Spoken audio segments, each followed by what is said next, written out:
Okay.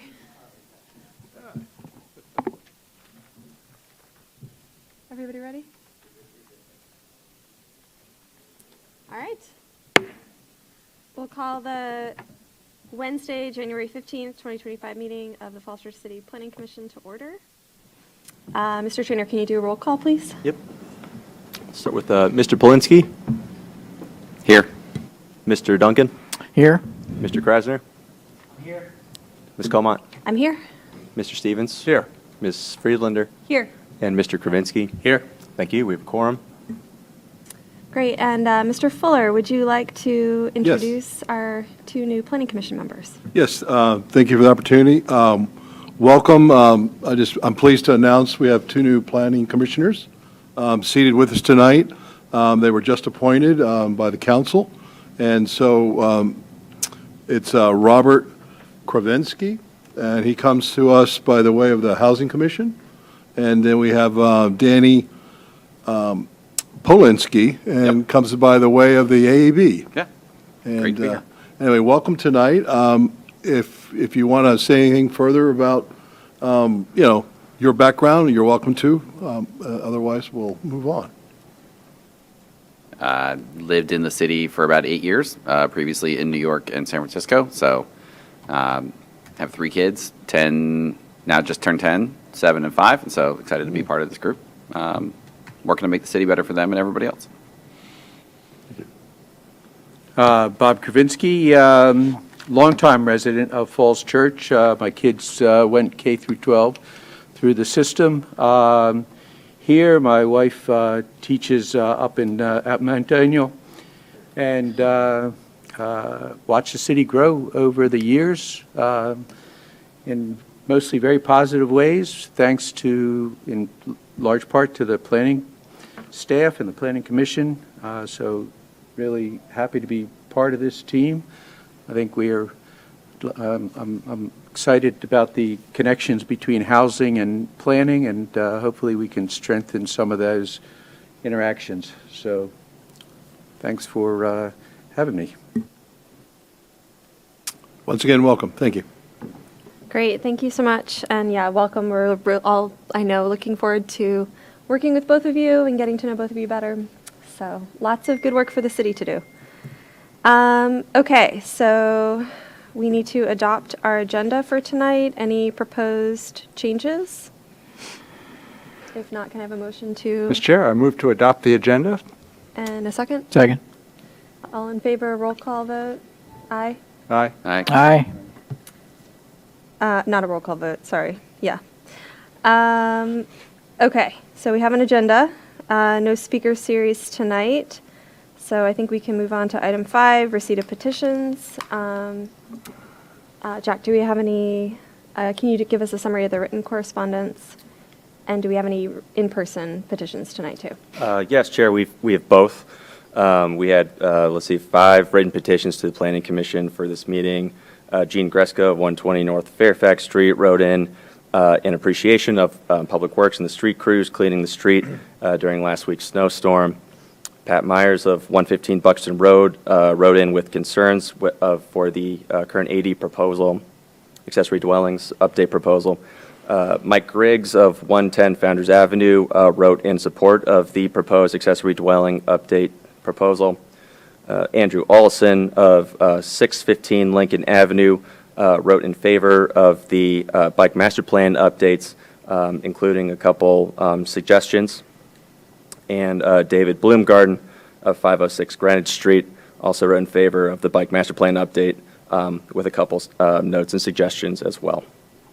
So that's the extent of the written petitions. We do have 2 speaker slips for in-person comment tonight. The first is Joseph Sharizi. Great, welcome. Sure. Just make sure it's on.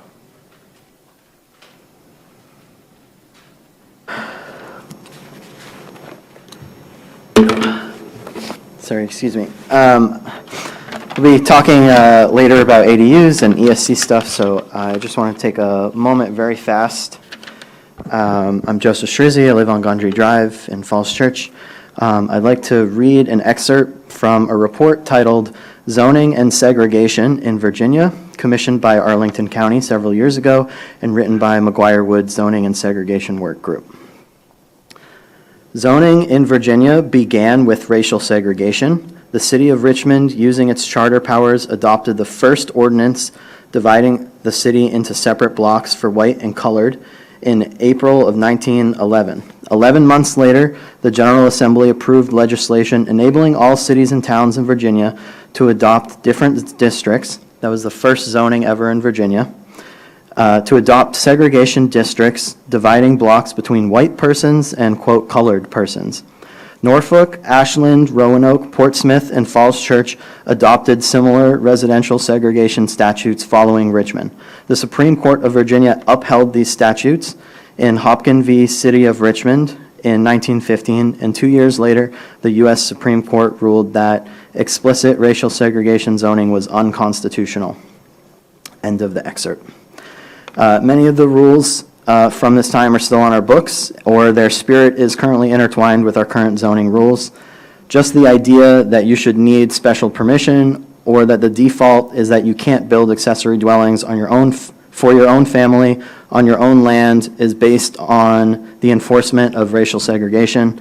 We have got to get rid of these rules and build more homes because we are in a housing crisis. Thank you.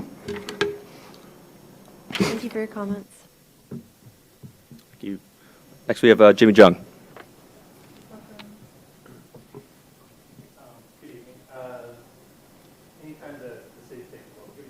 Can you check that your microphone is on? Given recent history, Gotcha. I'm always a little prickly whenever the city follows some big initiatives, and I was very curious about why we were looking at ADUs. I went to the VPIS presentation where Mr. Krasner and the lady from Alexandria described the impacts in Fairfax and Alexandria, and walked away with the thought that the real intention here is to help families. It's not some larger macro kind of thing, but to help someone that wants to help an aging parent or kids that still need a place to stay, that sort of thing. And the staff materials that have been handed out in the briefings that we've seen from Mr. Traynor in the past couple presentations sort of bear that out when they talk about aging in place and things like that.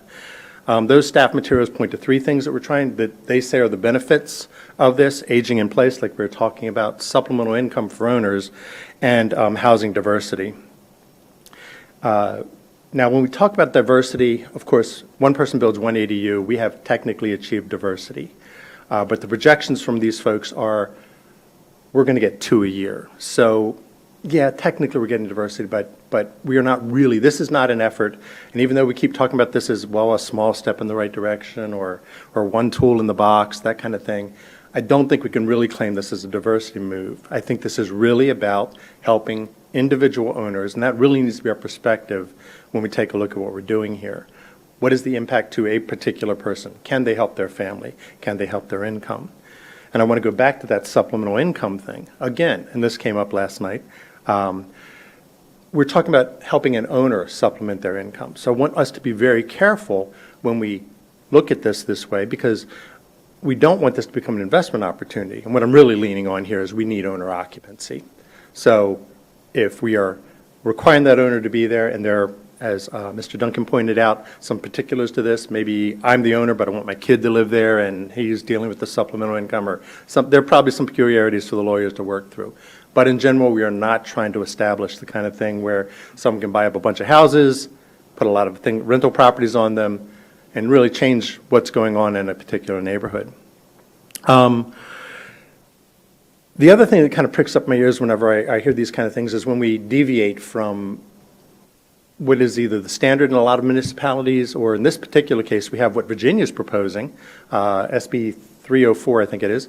And so there are a couple places where we deviate from that. And again, owner occupancy would seem to be one of them. Everybody around here, as I understand, based on some of the briefings I've seen and some of the stuff you've seen, requires owner occupancy, but we are going forward as if we want to approach it differently. And I have to ask myself why that is. As I was, and I'm not well versed in this, but the materials I've looked at have suggested the only places that I know of that haven't required owner occupancy are two very large cities on the West Coast, San Francisco and Portland.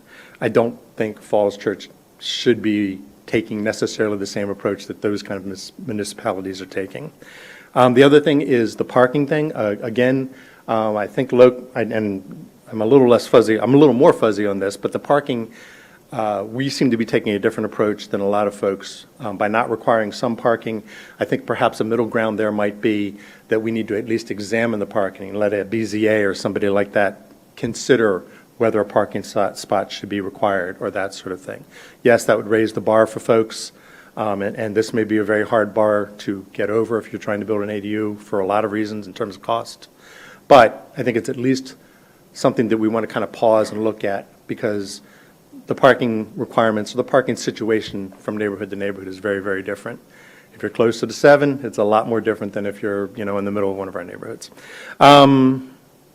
Aside from that, I'm for the bike master plan, and I'm going to take the opportunity to push back a little bit on the constant alignment of zoning and racial discrimination. Yes, that's where its roots are, absolutely.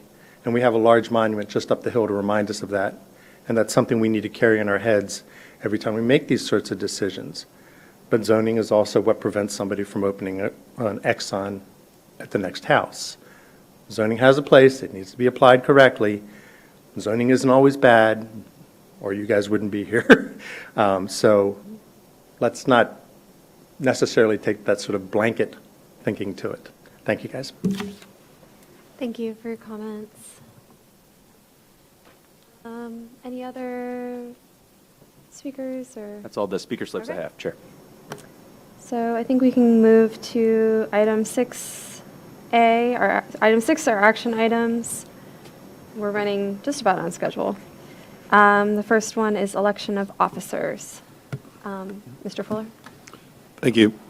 Tonight, the Planning Commission is requested to elect officers for chair and vice chair. Procedurally, the requirements for this are, according to your rules of procedure, officers are elected by a majority vote, and the chair is limited to serving no more than 2 consecutive one-year terms. By past practice, the election process is presided over by the current chair. In this case tonight, the vice chair may preside.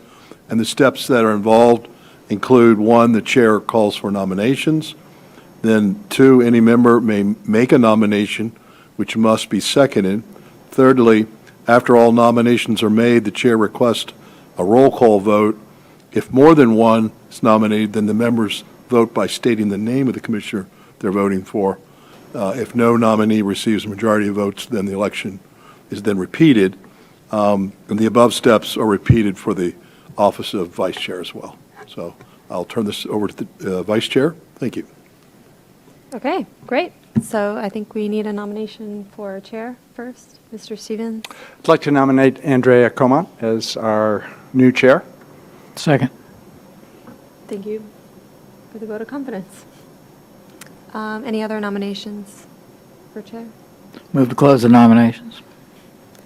Okay, we can. Second. Do we need a second? Okay, we can close the nominations. So do we do a roll call vote for chair? Mr. Polinsky? I'm not exactly sure what the word is I'm supposed to say, but I vote for Andrea. There's a word. Is it an I or yes? Okay, we'll go with that. It was the way it was phrased. I wasn't exactly sure what the answer, but I vote. Yeah. Mr. Duncan? Ms. Comont. Mr. Krasner? I'll vote yes for Ms. Comont. Mr. Stevens? Yes for Ms. Comont. Ms. Friedlander? Yes. Mr. Kravinsky? Yes for Ms. Comont. I'll vote yes. Okay. We have a new chair. Congratulations. Thank you. Thank you for the confidence. All happy to take a chair. So now we do the same thing for vice chair. That is correct. Yep. So any nominations for vice chair? Madam Chair, I move to nominate Mr. Stevens as vice chair. I will second that. Is Mr. Stevens willing to serve as vice chair? I am, but I would have been very happy for many other of our members who are all very capable as well. Anybody have a burning desire to be vice chair? I don't want to be chair for sure. Vice chair I can handle. Yeah? I can do it. If Tim doesn't want to do it.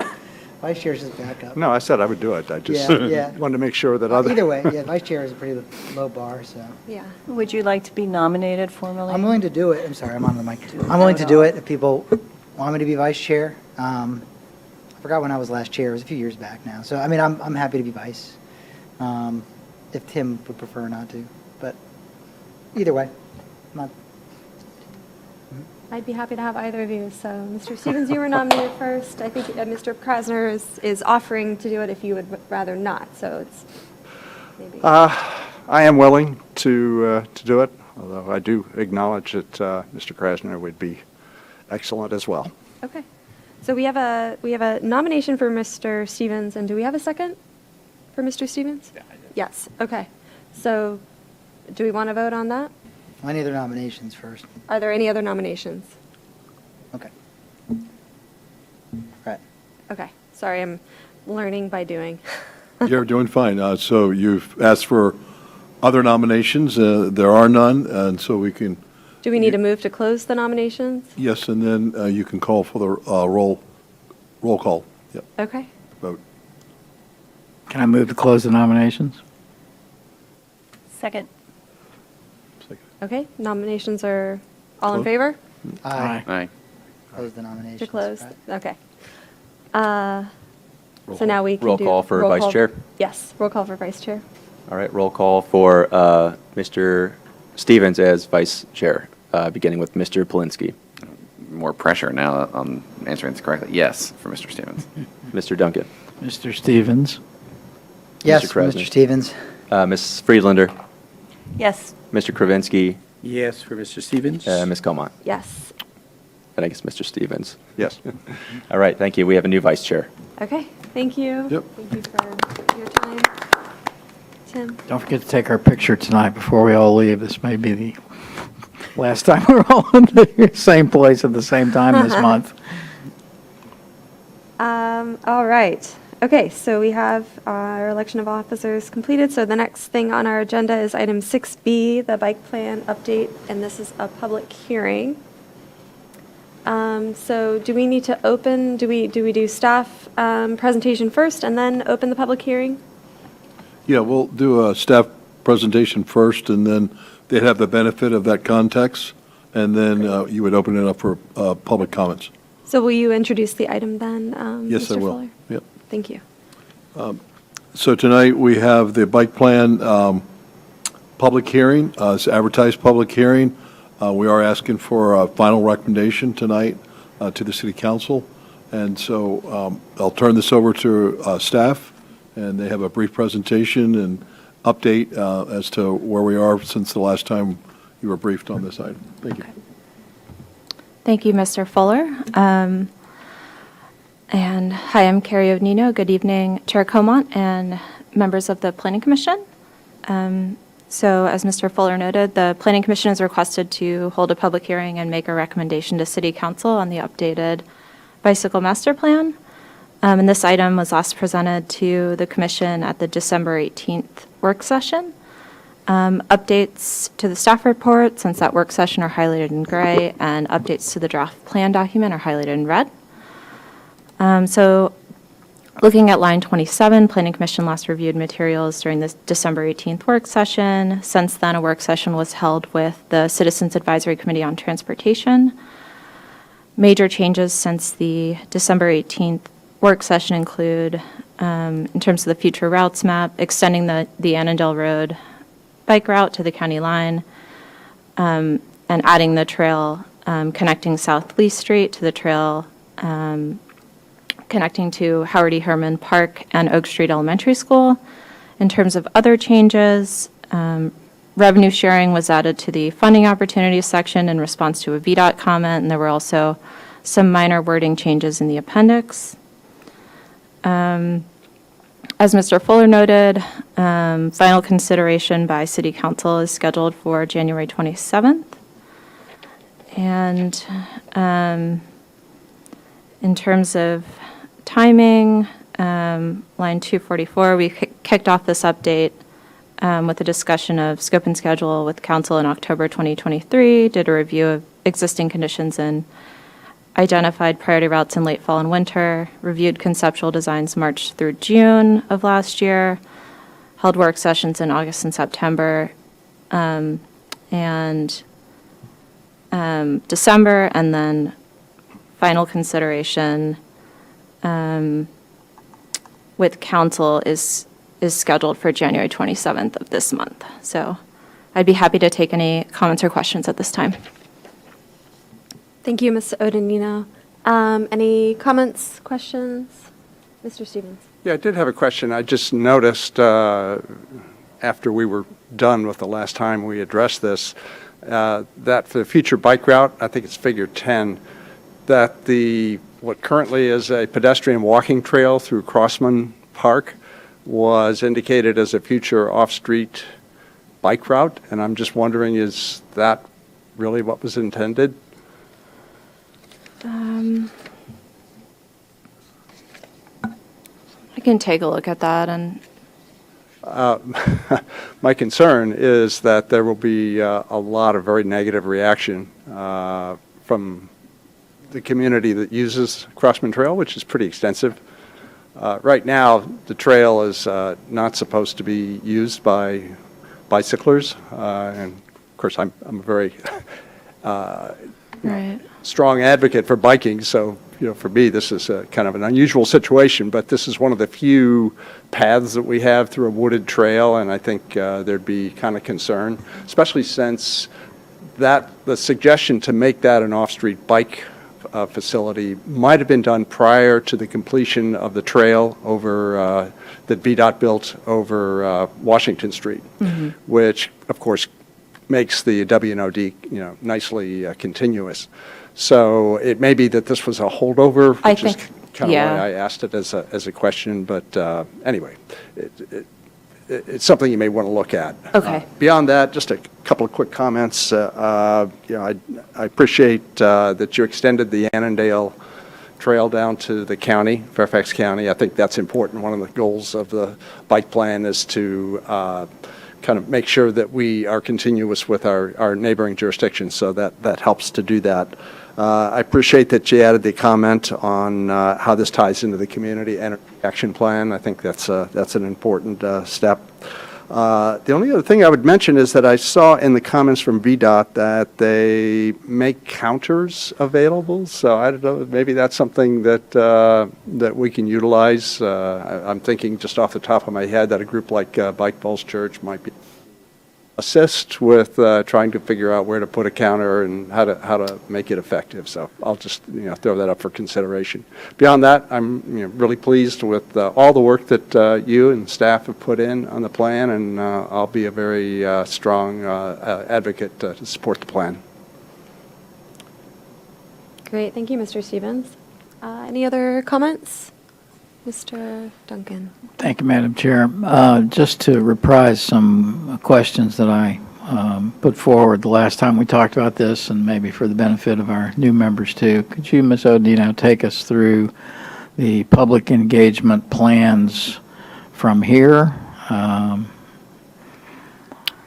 Sure. Assuming council goes forward with action as planned, what's the timetable and what's the structure of discussing down on the ground in the neighborhoods the options that are laid out in the plan? I would say late spring or summer of this year. So we're planning to kind of get into the design in March, using the funding that came through the budget amendment in October. Okay, I know it's early to say, but can you characterize the type of options that we will be taking to residents along some of the key target streets? Yeah. So I think the plan is to look at multiple options, not just what was presented in June, which was repurposing one parking lane into bike lanes. So I think we were also asked to look at sidewalk and other options.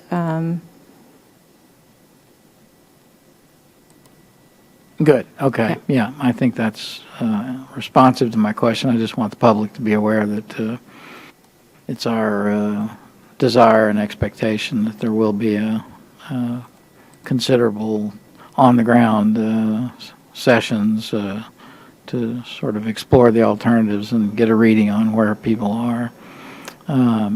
Is mailing a component of the process, or do you sort of rely on planting signs in yards? What's the, or all the above? I mean, focus, et cetera. Is there anything special that we're planning, any walking tours or anything like that? I don't think everything is sort of fully hashed out at this time. Staff was asked to look at a walking tour option again, but I think at a minimum, yard signs would be used. And y'all would let us, Planning Commission, know when these events are, so our meetings themselves would be opportunities to publicize gatherings to discuss the alternatives. Okay, all right, thank you very much. Great. Mr. Kravinsky? Thanks. Yeah, I just want to follow up on Mr. Duncan's comments. One, as the new guy, I want to say that I'm fully in support of the master plan. I think it's well thought out and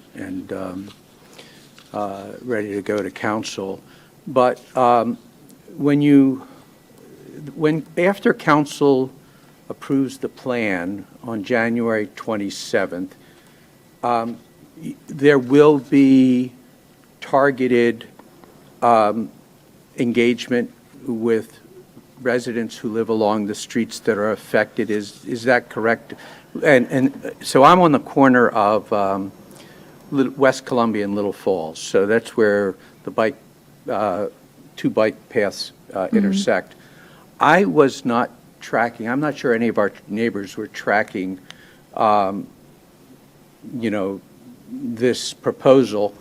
I think they're all going to be very supportive. But, when we did, a couple years back, we did traffic calming measures along Little Falls Street, and there was a significant citizen resident engagement of folks who lived along Little Falls Street that lasted to help design the bump outs, to help design stops, where the stop sign should go and where the speed hump should go and things like that. So it was a pretty interactive process designing after it was approved that there would be traffic calming. And is that the intention here, that after City Council approves the plan, there will be targeted outreach for the residents along that street? So, the priority routes were identified through, earlier in this process through the tabling that was done at Farmers Market and through community meetings, and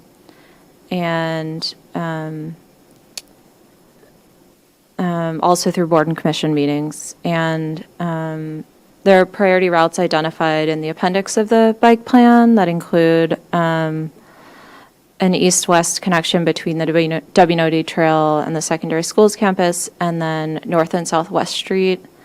In terms of sort of those are the first three priority routes, and then there's a second set that includes East Broad Street and Park Avenue between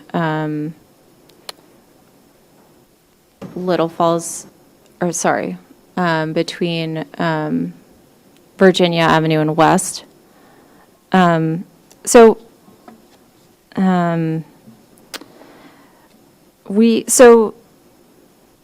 routes that are funded right now are the West Street routes and the connection between the WNOD Trail and the secondary schools campus, and so those are the ones that have partial funding for design. And so the neighborhood traffic calming process is kind of a different process from other projects in the city. It's like a bottom-up process where neighborhood residents have to get signatures on a petition, and then there's sort of a queue, and work with staff, have a working group. Other projects are structured a little bit differently, but there will be, engagement with the residents, on those streets. That's great information. And again, it sounds like there's a lot of different options in terms of how to design these bike paths, and having neighborhood input, resident input along those streets in terms of how it impacts parking, how it impacts traffic flow, and things like that would be pretty helpful for once you get past your priority streets. Thanks. Great. Yeah, my understanding is, we have these priority routes, and those are the ones that we're building, kind of are ready to build now, and that those conversations are happening.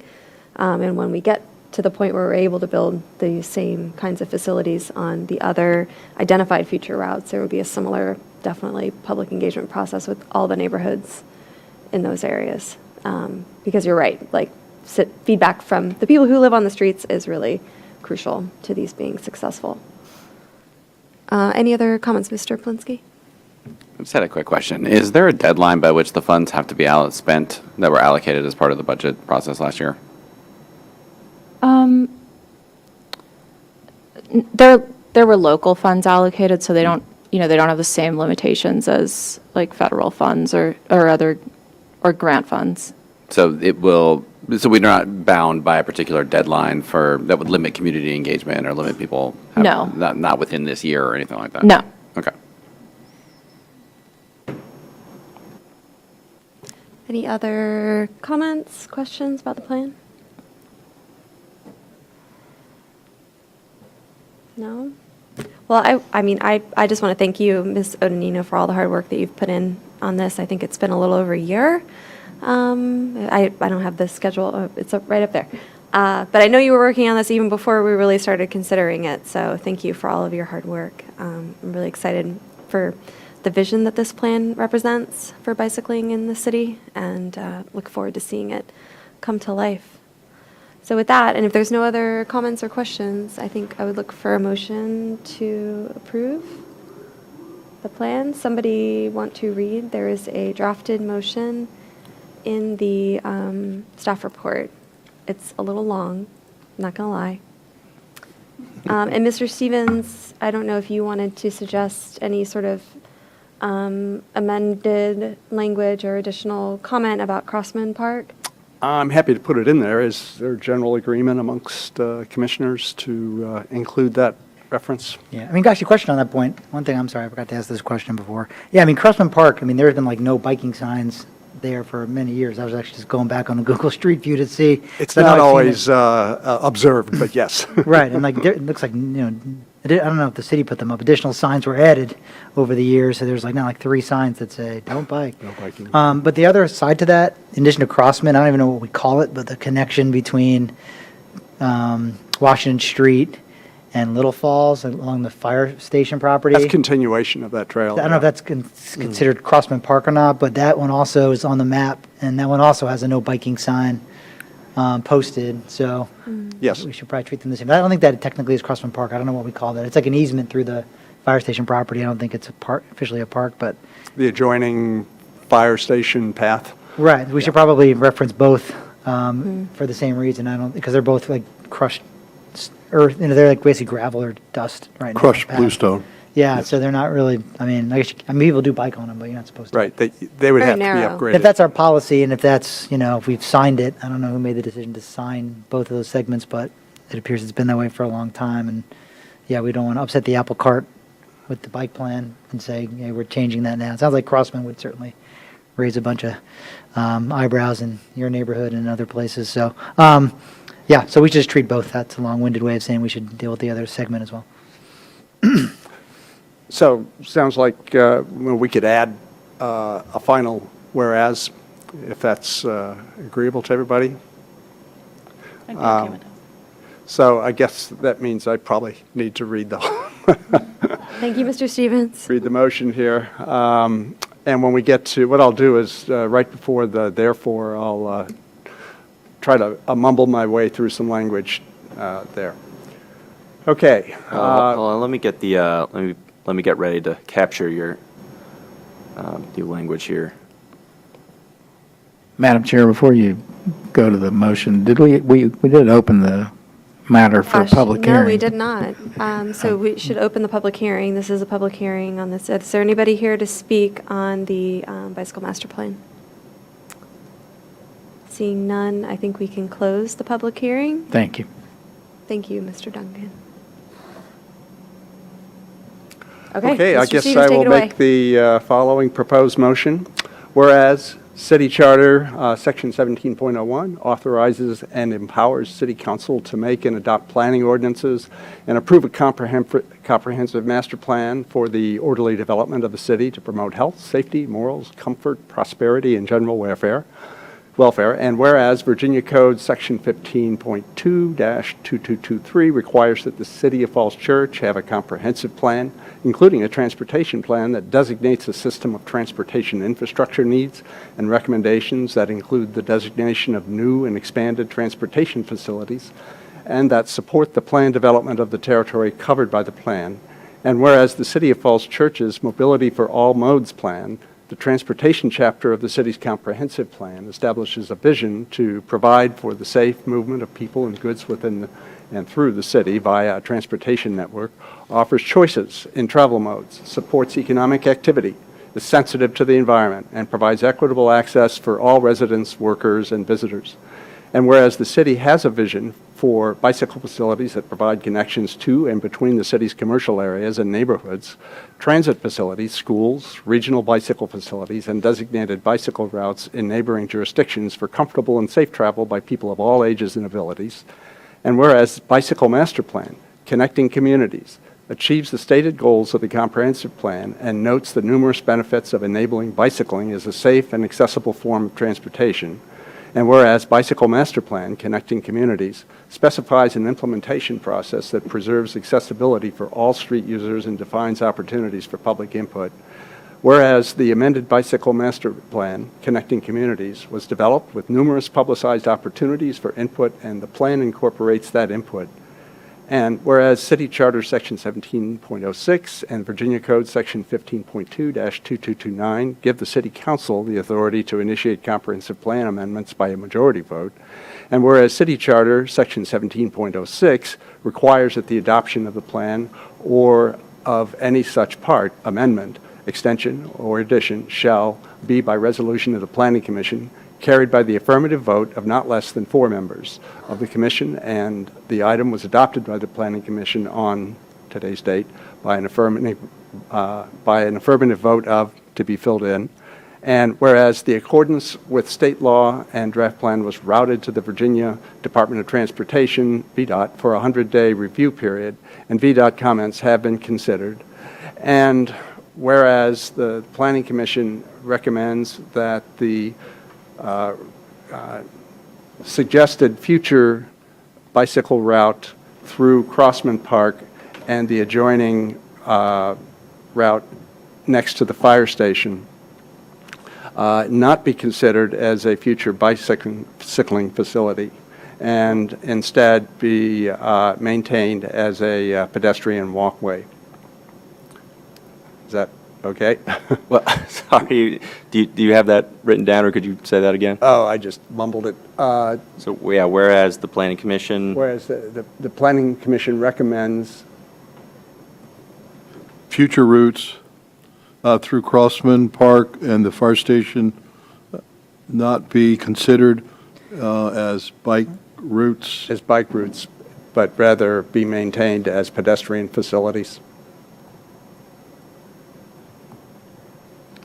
I don't know. Is it just on the map that it's shown, or is it anywhere else? Is it like? I just saw it on the Yeah, map. because if it's just on the map, maybe we could just say that the map needs to be fixed. I mean, is there anything in the plan, Ms. Odonino, that recommends that Crossman Park be a bicycle route? I don't think there's language around it. I Yeah. didn't see it. So then we should maybe just reference that. It's just, then maybe it's just an error on, not an error, but it's on the map, and as you said, it might be a holdover from something previous, so it's the future bicycle facilities map, maybe we should just be specific. Yeah, which is Including that, you know, figure 10. Right, yeah. So, sorry, instead of future routes, it's figure 10. Right, right, yeah, something to that effect, that it'd be amended to remove the off-street trail, you know, designation.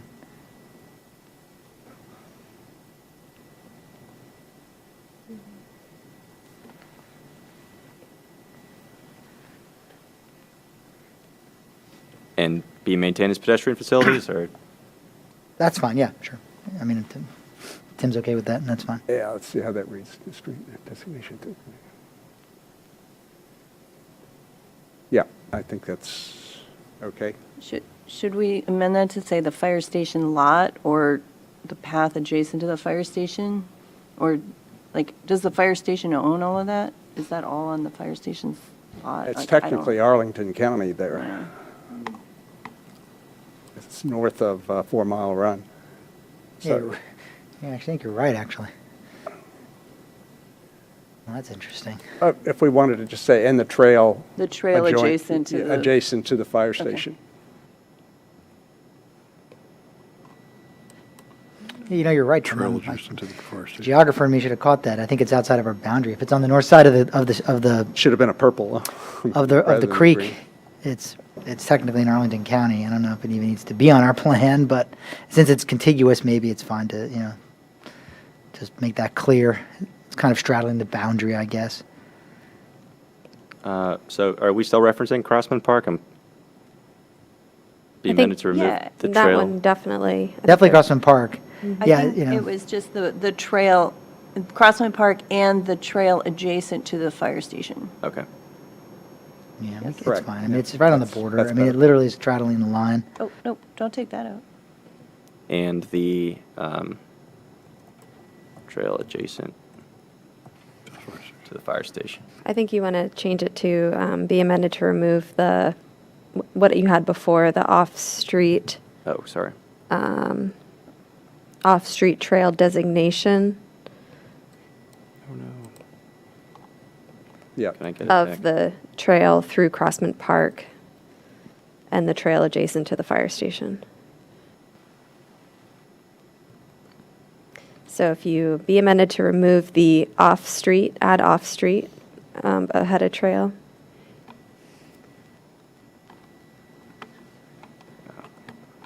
Yeah, the off-streets and then designation after trail. And maybe off-street bicycle trail, just to be clear.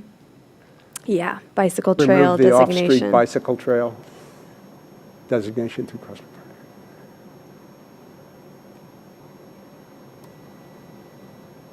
And these trails be maintained as pedestrian facilities, maybe just, yeah. Does that read okay to you, Mr. Stevens? It does, it does. Okay? Do you want to then- finish the motion? Yes. Therefore, I move the Planning Commission of the City of Falls Church, Virginia recommends City Council adopt an amendment to Chapter 7, Mobility for All Modes, to include a station, or, I'm sorry, to include a section entitled Bicycle Master Plan, attached herein. Thank you. Is there a second? A second. Mr. Krasner with the second. Any discussion on the motion? You have kind of out of order, but the public hearing's been closed, but how would you like to recognize the public after this? Yeah. Do we have a typo or something? No, Jimmy Junk had his hand up. He I wanted probably to am wrong, speak. but I'm pretty sure that you guys are, what you're putting in the whereas needs to belong in the therefore. Okay. That's what you're recommending. That's the motion. Therefore, you want to prove something with this recommendation. Again, I apologize, but I was a high school parliamentarian. No, that's good. Mr. Krasner, you have a little more experience with this. yeah, You I have guess a that's right. strong I wasn't opinion focusing on about that. The position of the. Yeah, technically it's part of the recommendation? motion. The whereas is just all the flowery, why we're doing it. Yeah, Can you just copy He's and correct. paste that It and should add be, it it should be moved below down into a the- therefore. It should be Thank you, Mr. John. in the motion. Sure. Yeah, I mean, it's. Therefore, I further move. Right, right. Just Just after cut the- it there and paste it underneath the therefore. I didn't focus on where we were putting this, but yeah, it should be, it's After part of the what we're. whole paragraph, or? Yeah, underneath that paragraph, Okay. create a new paragraph, I guess. And, You could say with the following amendment. Yeah, Or like fur- the following. furthermore. And furthermore, yeah. Yeah. Yeah. And furthermore, yeah, there we go. All right, correctly positioned. And you can just cut it above. Yeah, delete the Yeah, it's not a whereas. whereas. The whole whereas section Yeah, can go. just delete that. Thank you, Mr. Trainer. try, is that what we want? I guess we can format it properly. Yeah, a if little we can later, but format it a The language little is all set. Align it, but yeah, that's the amendment, or the amended motion as you want it. Yes. Yeah. And we have a motion and a second. Any discussion, further discussion on this motion? Okay, if not, can we have a roll call vote? Yep. Starting with Mr. Polinsky, Aye. Mr. Duncan, Yes. Mr. Krasner, Yes, Mr. Stevens, Yes. Ms. Friedlander, Yes. Mr. Kravinsky, Yes. and Ms. Comack. Yes. Thank you. The motion passes. Thank you so much, Ms. Odenino. Good luck with the rest of the process. Thank you. Okay, we can move on to item 6C, the parklets naming action. Mr. Fuller, would you like to introduce this item? Yes, thank you. Tonight, the Planning Commission is requested to review the name suggestions and also to provide suggestions for the two new parklets for the City Falls Church located at the South Washington Street corridor at 190 South Washington Street, the Triangle Parklet at Washington Street in Annandale, and then 430 South Maple Avenue Parklet. It's located at the southern end of the Cavalier Trail. So the staff's recommending the Planning Commission provide name suggestions or guidance for the two parklets as referenced. I'll turn this over to Emily Blazemore. Thank you. Thank you, Great. Mr. Fuller. Welcome, Ms. Bazemore. Good evening, Planning Commission. Nice to see you all. As Mr. Fuller said, tonight the Planning Commission is requested to review and provide name suggestions for two new parklets in the City of Falls Church located in and around the South Washington Street corridor. The parklets are located at the following sites: 190 South Washington Street. This is our Triangle Parklet at the corner of Washington Street in Annandale, and then 430 South Maple. This parklet is located right in front of the Cavalier Trail. Staff recommends that the Planning Commission provide name suggestions or guidance on name suggestions for the two parklets located at 190 South Washington Street and 430 South Maple Avenue.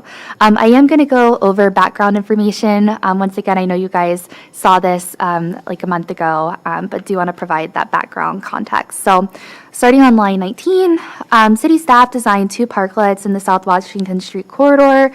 Parklets at 190 South Washington Street and 430 South Maple Avenue have been completed. These two parklets were funded by American Rescue Plan, ARPA support, and staff worked with the Economic Development Authority to ensure that the ARPA funds were properly spent in support of economic resilience and recovery goals. A parklet was previously planned and located at 410 South Washington Street.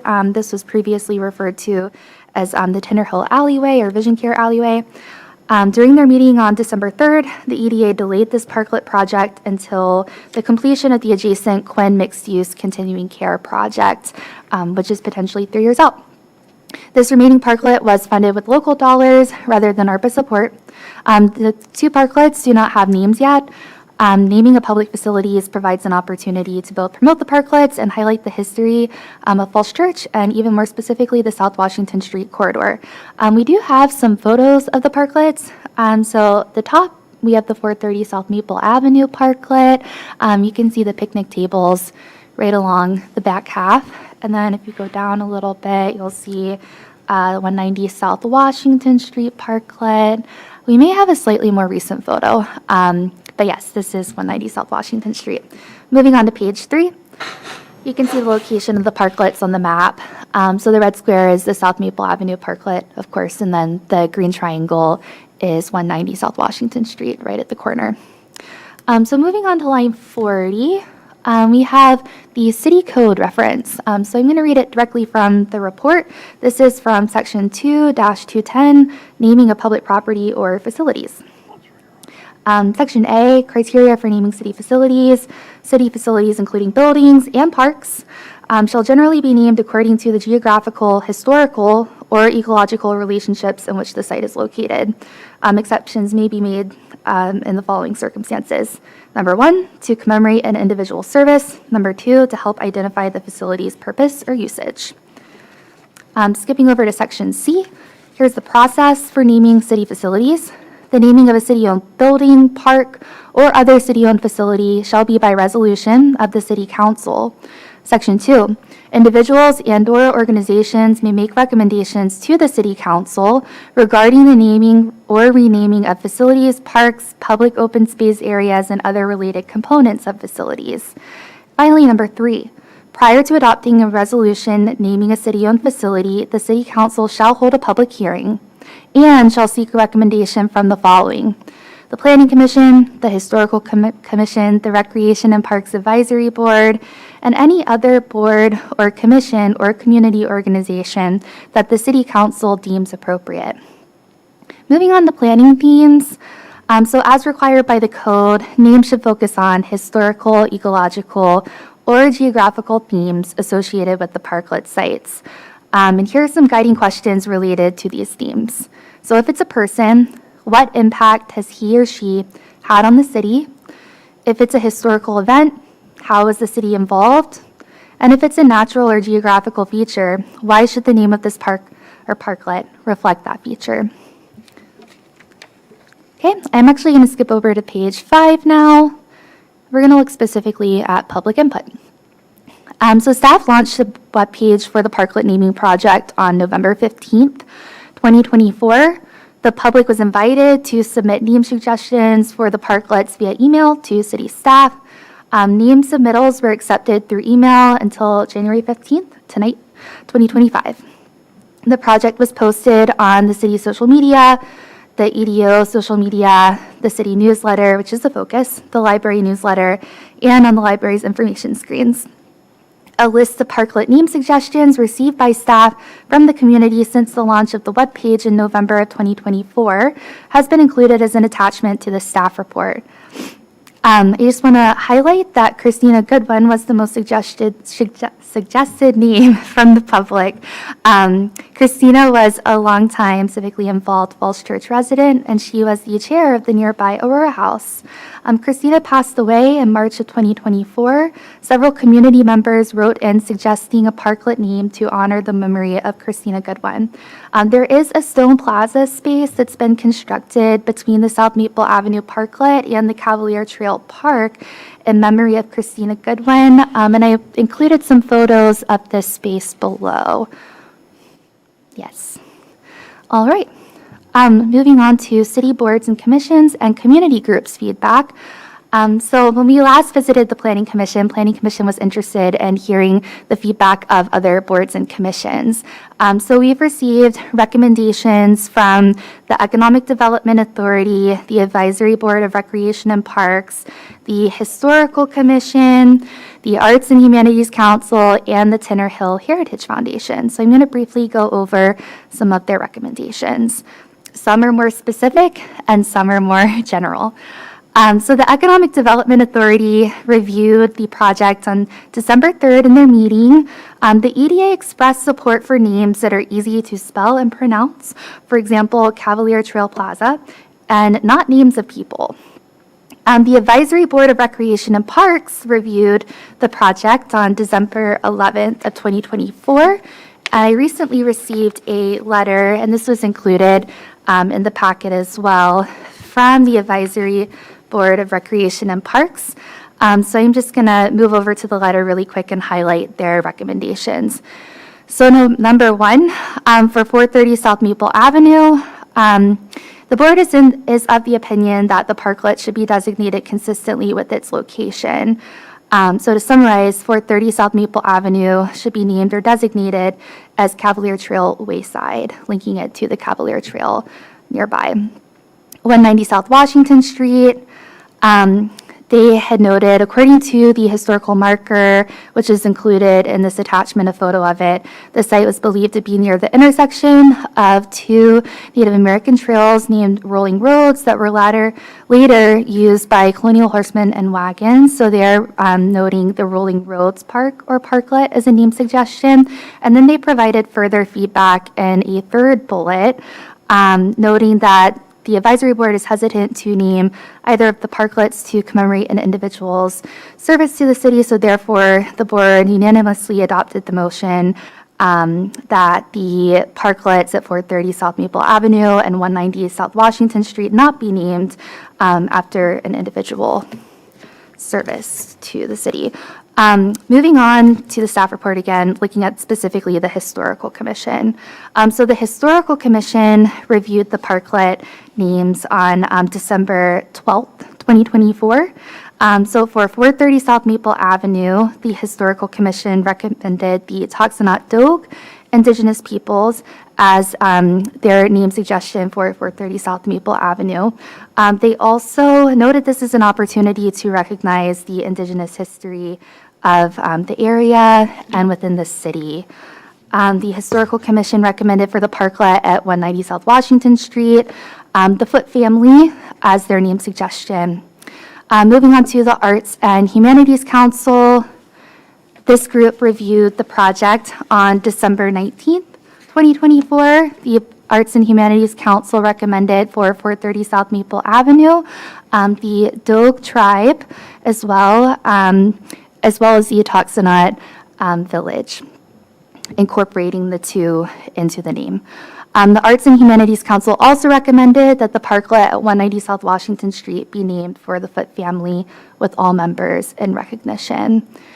We also reached out to the Tinner Hill Heritage Foundation. I just want to highlight that both of these parklets are adjacent to the newly adopted Tinner Hill Historic and Cultural District. So there's an opportunity to honor the Tinner Hill District with the namings. So 430 South Maple Avenue, the Tinner Hill Heritage Foundation also recommended the Toxinot or Dogue to commemorate the Indigenous peoples who occupied the Falls Church area. The Tinner Hill Heritage Foundation also recommended Cato Adams as a potential name for the parklet located at 190 South Washington Street. Cato Adams lived in the house at 307 South Maple from 1913 to the late 1930s, and you all may remember from reviewing the Tinner Hill Historic and Cultural District that he was one of the founding members of the CCPL. Moving on to line 174, we have the various names that have been collected since the first City Council kickoff work session on the parklet naming. So there are many names here. You'll see them in public comment and also in that master list of names that have been collected. Just going to hop over to the last page now to look at the schedule. Like I said, we came to the Planning Commission on December 4th, and we're back again now on January 15th, having gone to various different boards and commissions to collect name suggestions or feedback on potential names.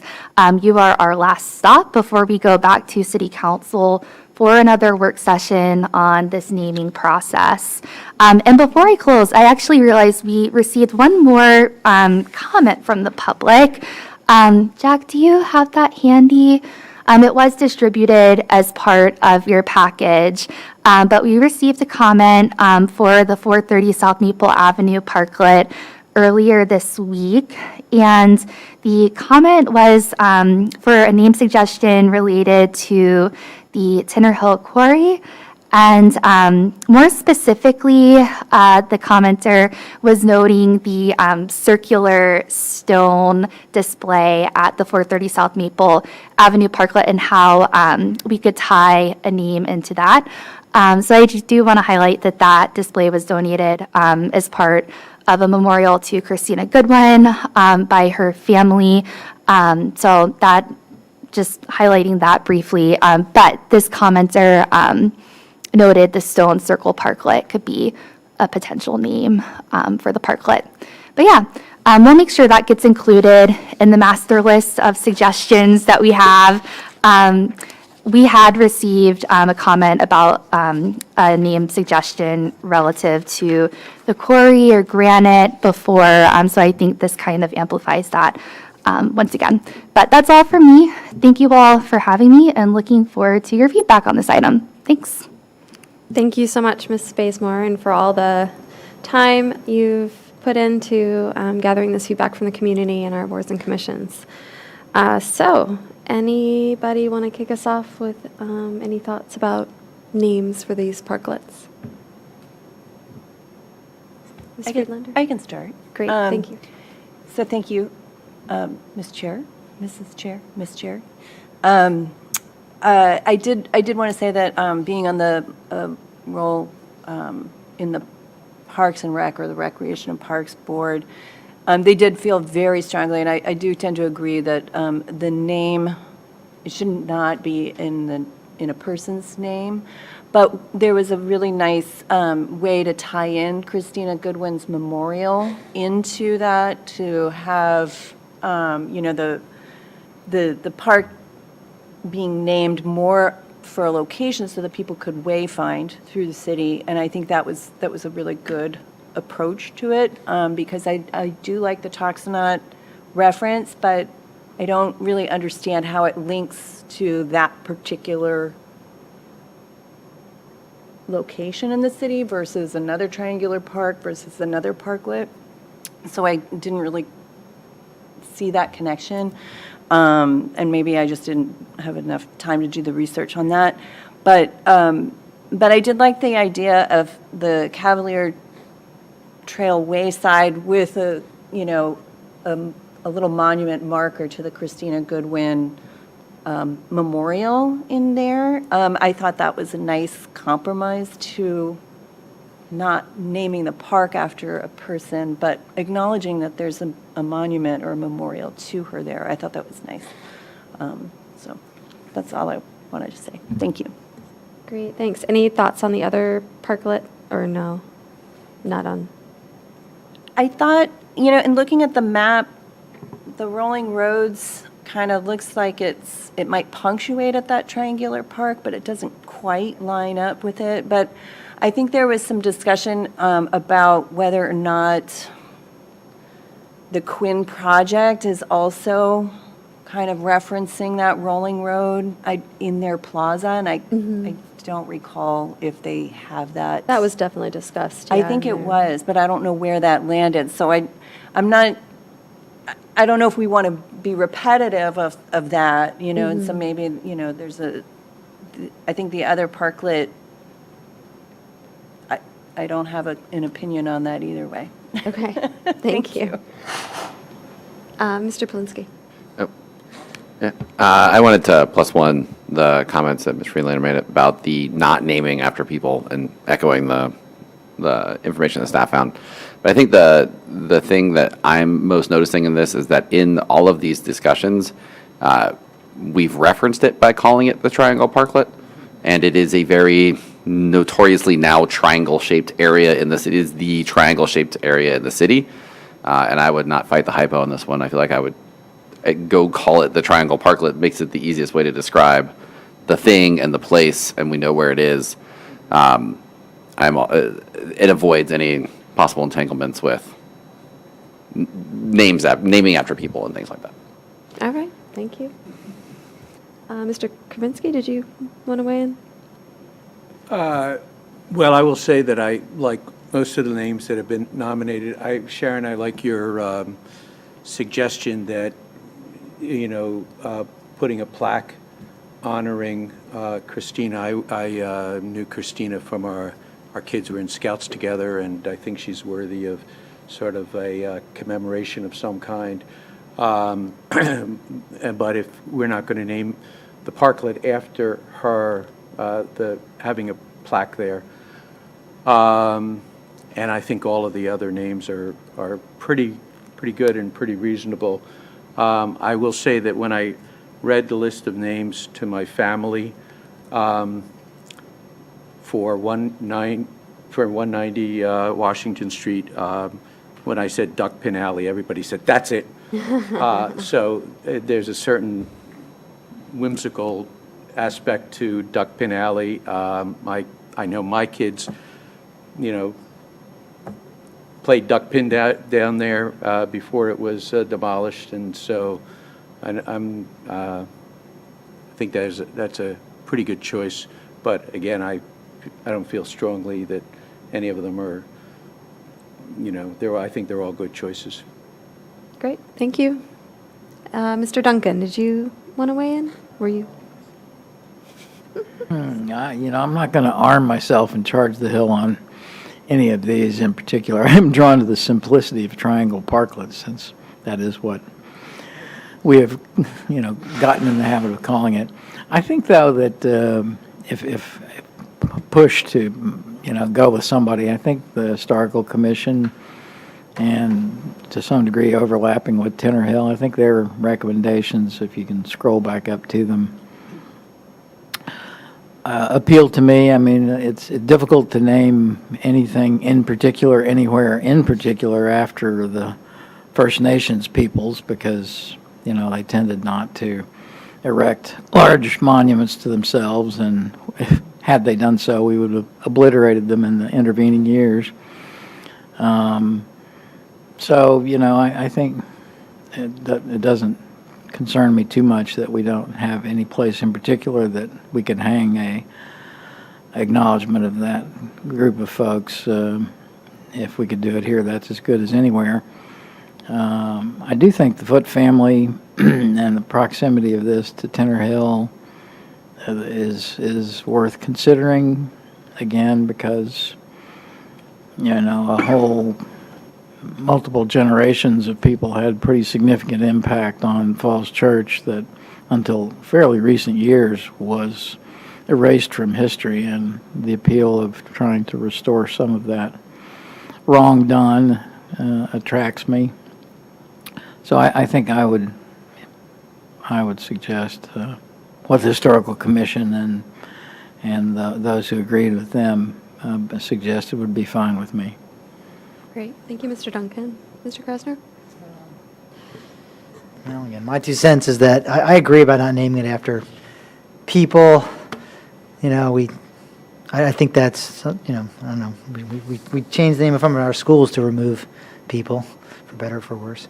And I think, because you're never going to get everyone to agree on, there are many worthy folks who could be, we could put on there, but I think it's better to stick with either geographical references or some of these other names. I mean, the Cavalier Trail Wayside, again, I like something that people know where it is.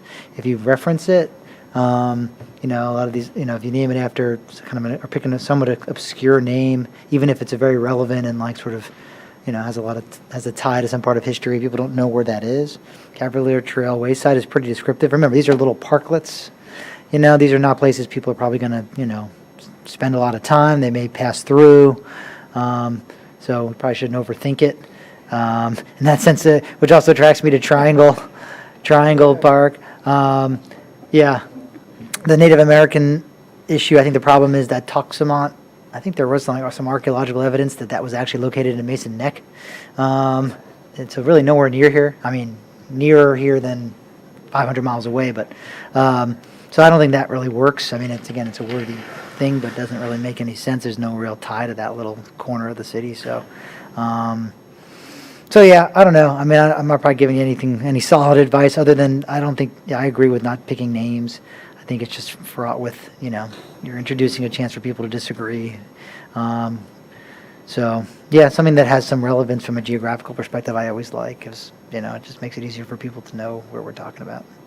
I think I said that last time when we had the original discussion on this. I kind of still feel the same way. Great, thank you.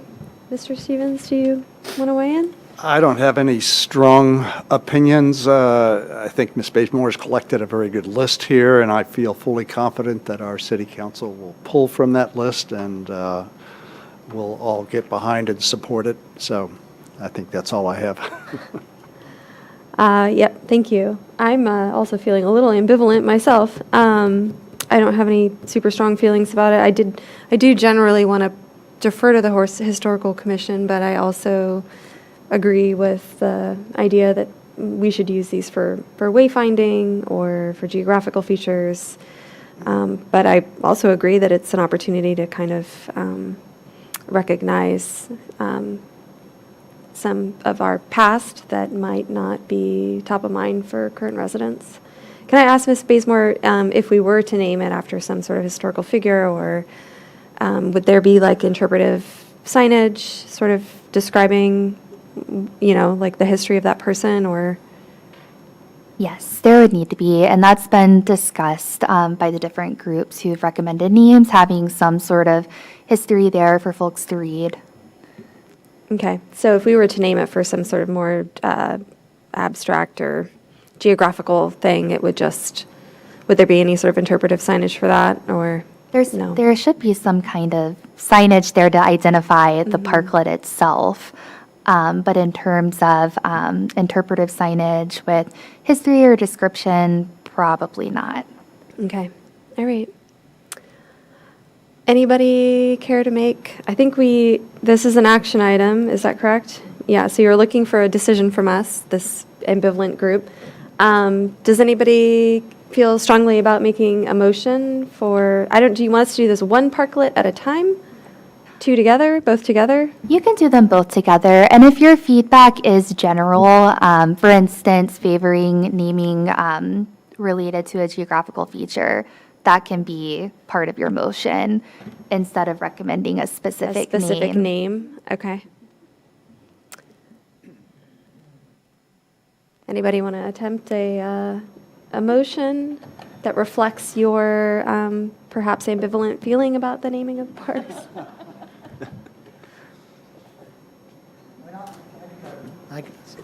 Madam Chair, I could try to make a motion with that. Yeah, I think that's probably the most helpful thing for council.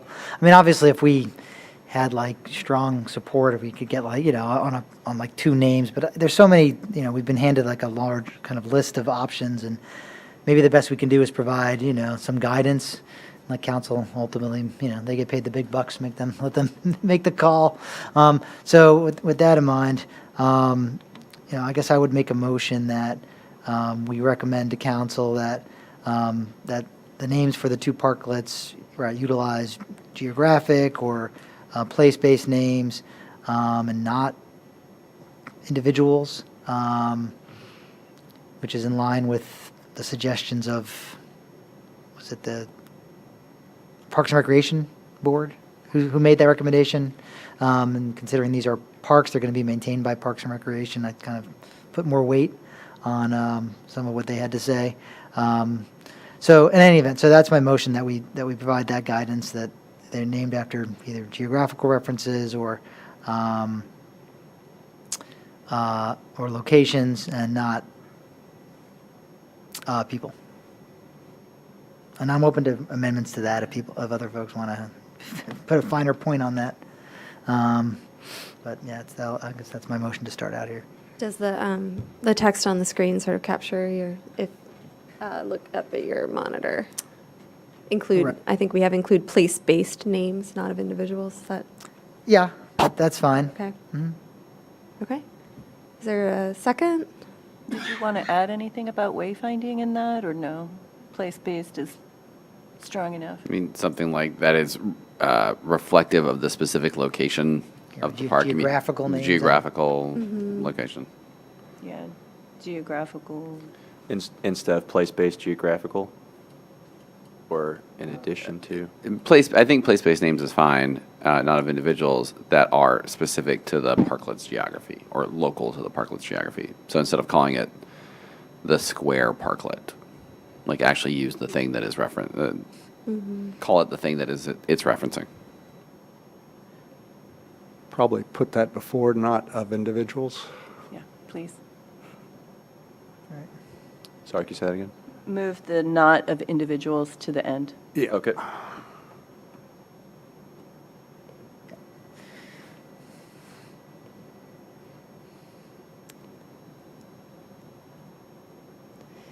Okay. That's a motion. I need a second. Do we want to add anything? I mean, maybe we don't, about paying homage to individuals through some other means, not the naming of the park. I don't know if it's necessary, if we want to include the Christina Goodwin sort of Like the idea a of a memorial. plaque or I think something. you're looking for parklet names specifically with this motion, right? So maybe, I think you've heard support from members of the Planning Commission for, I mean, we're not precluding that by saying Yeah. this. We're not- yeah. Right, and I can make sure that's captured in the staff report when it goes to city council. Yeah. Okay. That's a motion. We need a second. I don't think we had a second. No, we don't have a second yet, but it seems like there's still some discussion on but we need a second. This is your motion as you want it, so do we Yeah, have we need we a have a second second for to Ms. Friedlander? tweak. I'll second. Okay, thank you. Could you just scroll down to what the Rec and Parks recommendation or language was? I don't think it's in this- the staff Refresh my- report. But refresh you Yeah, read it out. Can you there was a repeat it? placeholder. Yeah, I have it in my It's on list the- of attachments. yeah, Is in the it an attachment. attachment? I can pull it up. Yeah, it's actually in a combined attachment with all the different boards and commissions Okay. feedback. Yeah. Okay, and then it should be the last document. Okay, go right there. Yep. Okay, Rec and Parks, boards requested the username parklets, blah, blah, blah. According to the city, just testing my eyesight. So basically, what we are considering would lead us in the direction of what they would suggest. For one, would be something related to Cavalier Trail, like Wayside. Wayside, I don't know, to me, Wayside is like a picnic area, but it's a very 50s sort of word, but whatever. According to historical marker, the site's believed to be 2 Native American trails. So there is, I mean, my motion is not that we recommend specifically the names that the parks I'm just, did, but, I mean, I'm generally aligning myself with their recommendation not to name it after people. yeah, right. But I'm not, I'm not saying one particularly, it must be Cavalier, it must be those names. Yeah. But In the spirit of trying to help the city council, which, as far as I'm guessing, does not have passionate thoughts about this themselves. I tried the Paul Stoddard Parklet. I didn't get a lot of support for Yeah. that. I really Well, wanted that one. If we're going to name it after people. Yeah, well, I'm, not to divert, but, Barb Cram needs to have something named after her. Stoddard already. Bob Young needs to have something named after him, but. Yeah, well, that's the thing. We have a long list of worthy people. Yeah, right. Living and deceased, too, we could probably come up with. Yeah, So Sad. that's why it's probably better sometimes to just not go there. Parts to compare individual service, okay, so the spirit of your motion is certainly expressed in point number 3, where we're not naming it after an individual. That's my recommendation, yeah. That's where I'm kind of. Okay, I and heard a few others say that. As far as the other 2 points, something like triangle would work because that references or evokes. Sort of geographic evokes the features. geographic characteristic of the place. Could be Cavalier Trail, Wayside, could be, a fairly limited number of options there. The Rolling Roads thing, yeah, my understanding, my recollection is the Quinn Project makes a fairly big deal of, extending and taking note of the rolling road that goes along the property line of their development. So probably it's not going to be something having to do with rolling roads. All right, well, I'm not sure that really tells us very much to the council. I'm still personally always looking for an opportunity to promote our tourism potential and recognizing Native American community and the African American contribution dovetails with the work that the EDA is doing to try to create a cultural tourism critical mass for the city, so that groups might come visit and appreciate places that talk about populations that are not traditionally associated with Falls Church, just because it's part of our history that we kind of deliberately forgot. And this doesn't, the motion does not really take us in that direction, unless I'm missing an opportunity. It'd be great if somebody could come up with a suggestion that was geographically relevant and also culturally, historically suitable. Ask a question about that. So what Mr. Kravinsky was saying earlier in terms of like calling it Triangle Parklet as an example, and then putting up a marker that denotes the history of that area might be a decent compromise in that regard to give, like if you're bringing school kids through here, say this is the Triangle Parklet, which everybody can say the name of and understands where it is, and not get into a discussion. My George Mason T-shirt in my closet, which is non-politically but a very comfortable T-shirt, unrelated to right. Like, yeah. I still call it TJ. Yeah. As well. So I think it might be an opportunity where we can accentuate the naming of a parklet with context around the history of what has happened at that parklet, and make that the thing. Because I think what the EDA is doing there is a good idea. And you know, honestly, and just to respond to Mr. Duncan, I mean, we certainly have a lot. I mean, I think better than a parklet. I mean, you know, there's a 3-story mural, you know, for Tinner Hill. That's a beautiful mural that's on the side of the tool rental building that does better than any parklet name could ever do. I think we do a great job of recognizing, you know, the Tinner Hill and the contribution of that community. I mean, it's a work in progress, but I feel like I don't think, you know, not naming the parklet after that, you know. I mean, it's not in the historic district, or sorry, if it was in the Tinner Hill district, like actually, right, isn't it just outside of it? It's not in it. So if it was in it, maybe that'd be a more compelling argument to name the park after, you know, based on the recommendation of that group. But it isn't. It's just outside of it. It's nearby, but like I said, I think we already do a pretty good job of addressing that. There's so many things named Tinner Hill, and anyhow, I don't know. That's my opinion. I think that the motion is what it is. I put it out there.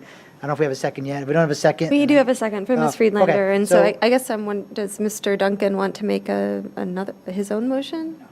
No. Yeah, we can vote. If it fails, then we can come up Okay. with a new motion. So shall we do a roll call vote on Mr. Krasner's motion? Yep. Mr. Polinsky? Sorry, just make sure I'm understanding. We're voting on just this motion, and we are not giving them names. We're just suggesting they do the things that we've already talked about, which Yeah, is my not. idea was just to give them the guidance yeah. All right. Yes. I vote yes. Mr. Duncan? Yes. Mr. Krasner? Yes. Mr. Stevens? Yes. Ms. Friedlander? Yes. Mr. Kravinsky? Yes. Ms. Comont? Yes. All right, thank you. The motion passes. All right. Thank you. Thank you, Mr. Krasner. Thank you all. Thank you, Ms. Bazemore. All right. We have item 6D, our schedule of meetings. Mr. Fuller, will you present this? Yes, thank you. So the Planning Commission, we've scheduled a listening session tonight for the city's board and commission representatives. Any of those that were sent tonight. This is to discuss the proposed zoning ordinance amendments for the city's accessory dwelling unit regulations. Oh, I'm sorry, the scheduled meeting. Oh, okay. I'm sorry. Jack's going to handle. Okay. So- Mr. Trainer. Right. That was a preview to come. We have a few things before that. So 6D is the schedule of meetings for 2025. A couple short updates. So the Planning Commission last reviewed the proposed schedule for 2025 at its December 18th work session. As a reminder, under the City Charter, Section 1703, the Planning Commission is required to hold at least one regular meeting each month. The proposed meeting schedule for 2025 maintains the schedule and frequency of recent terms, being the first and third Wednesday of each month. At its last work session, the Planning Commission recommended that the proposed meeting schedule align with council's meeting policies. So we did go back and confirm with the city clerk about how the city council kind of sets its schedule, and the council tends to take off for non-working religious holidays. Those are included in the 2025 interfaith calendar as an attachment, and the proposed meeting schedule has been amended with the discussion held at the last work session and in accordance with that interfaith calendar and council's policies. And so those ended up being kind of all, I think, the same dates that the Planning Commission discussed canceling last time, which was April 16th, October 1st, and December 17th for religious holidays. We have a proposed, summer recess, which the Planning Commission tends to take as a proposed cancellation for August 20th. And next week, staff is proposing in a deviation from the first and third Wednesday to add a second meeting in January. So that would be scheduled for January 22nd. Again, as a makeup date for missing the first, what would have been the first meeting in 2025 of January 1st. Great, thank you. So do we need a motion to approve this schedule? Do we need to formally adopt the schedule? I think we do. Is that the action item? I think so. Right, yeah, it's an action item, so we have the motion here, Okay. the proposed Any motion. discussion about the meetings? We talked about this last time, but any thoughts? Last time, if I could, Yeah, please. last time, we really didn't know how quickly we were going to get the vacancies filled, and all you all who are re-upped, and Here we are. it happened very quickly, which is good. But it has sort of put at least one of our members, I think, in a difficult spot because I had long planned to be out of town that week. I'm just wondering, we could still meet on the 22nd, but in terms of the content of that meeting, is that locked in, or can we discuss later, perhaps the advance effort not being on a day when we can't all be here? The positive way to say that is, would the world turn upside down if we scheduled the advance for early February instead of January 22nd? Yes, that's very flexible, and we could easily move that into the February, particularly since we have, two brand-new members, and then we have the absentee on that meeting. So at your pleasure, I would be happy to move it to February, and that would give us a little more time to prepare. That's Because something there's else going to be I a quick wondered. turnaround as well, Yeah. due to the meeting schedule where we're not 2 weeks apart. Would we still have content to discuss on the 22nd if we met, absent the discussion about advancing? I would actually have some more content, because we went through the advanced from last year at this time in January, and we had actually had some advanced budget information, and so that is not available at this point, but would be for February.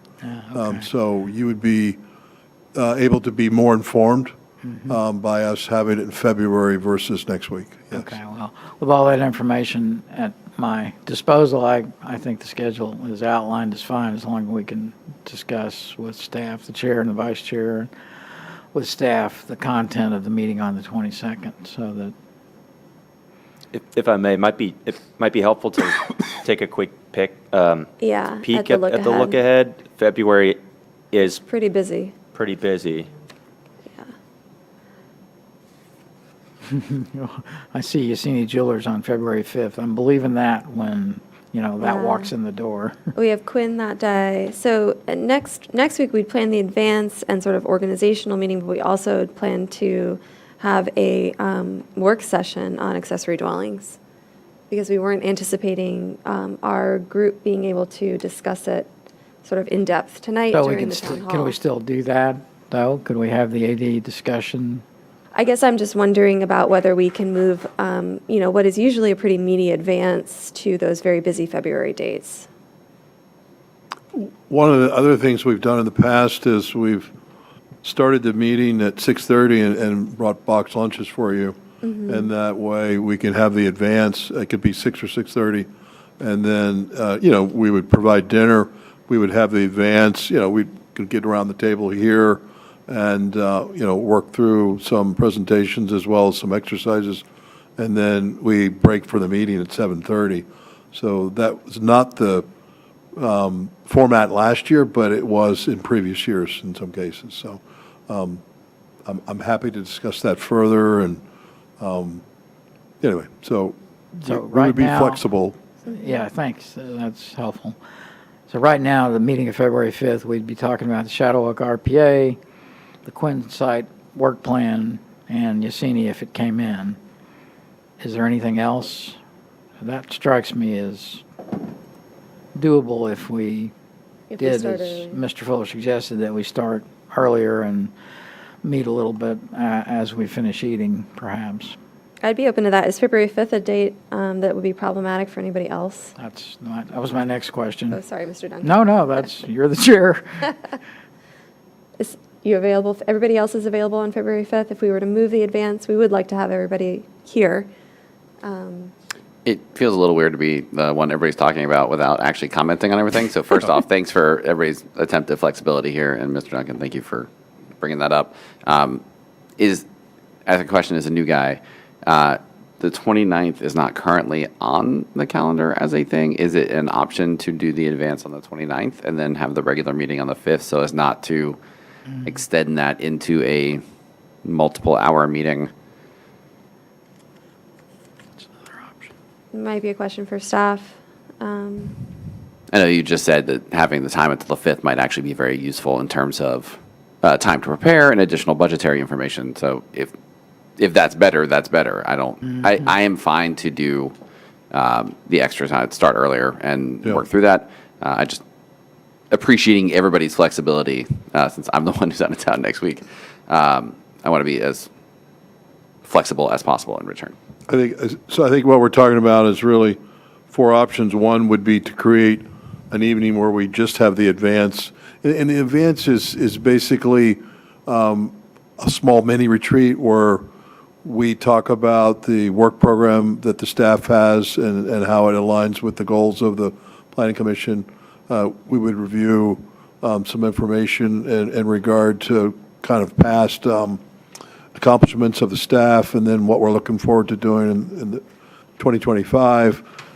We would provide some other background documents and information associated with that. So, it's a mini retreat really, and it's a chance for staff to interact with the Planning Commission as we program for 2025. And so, the format could be, we could have it, as part of a meeting. We could have it before a meeting.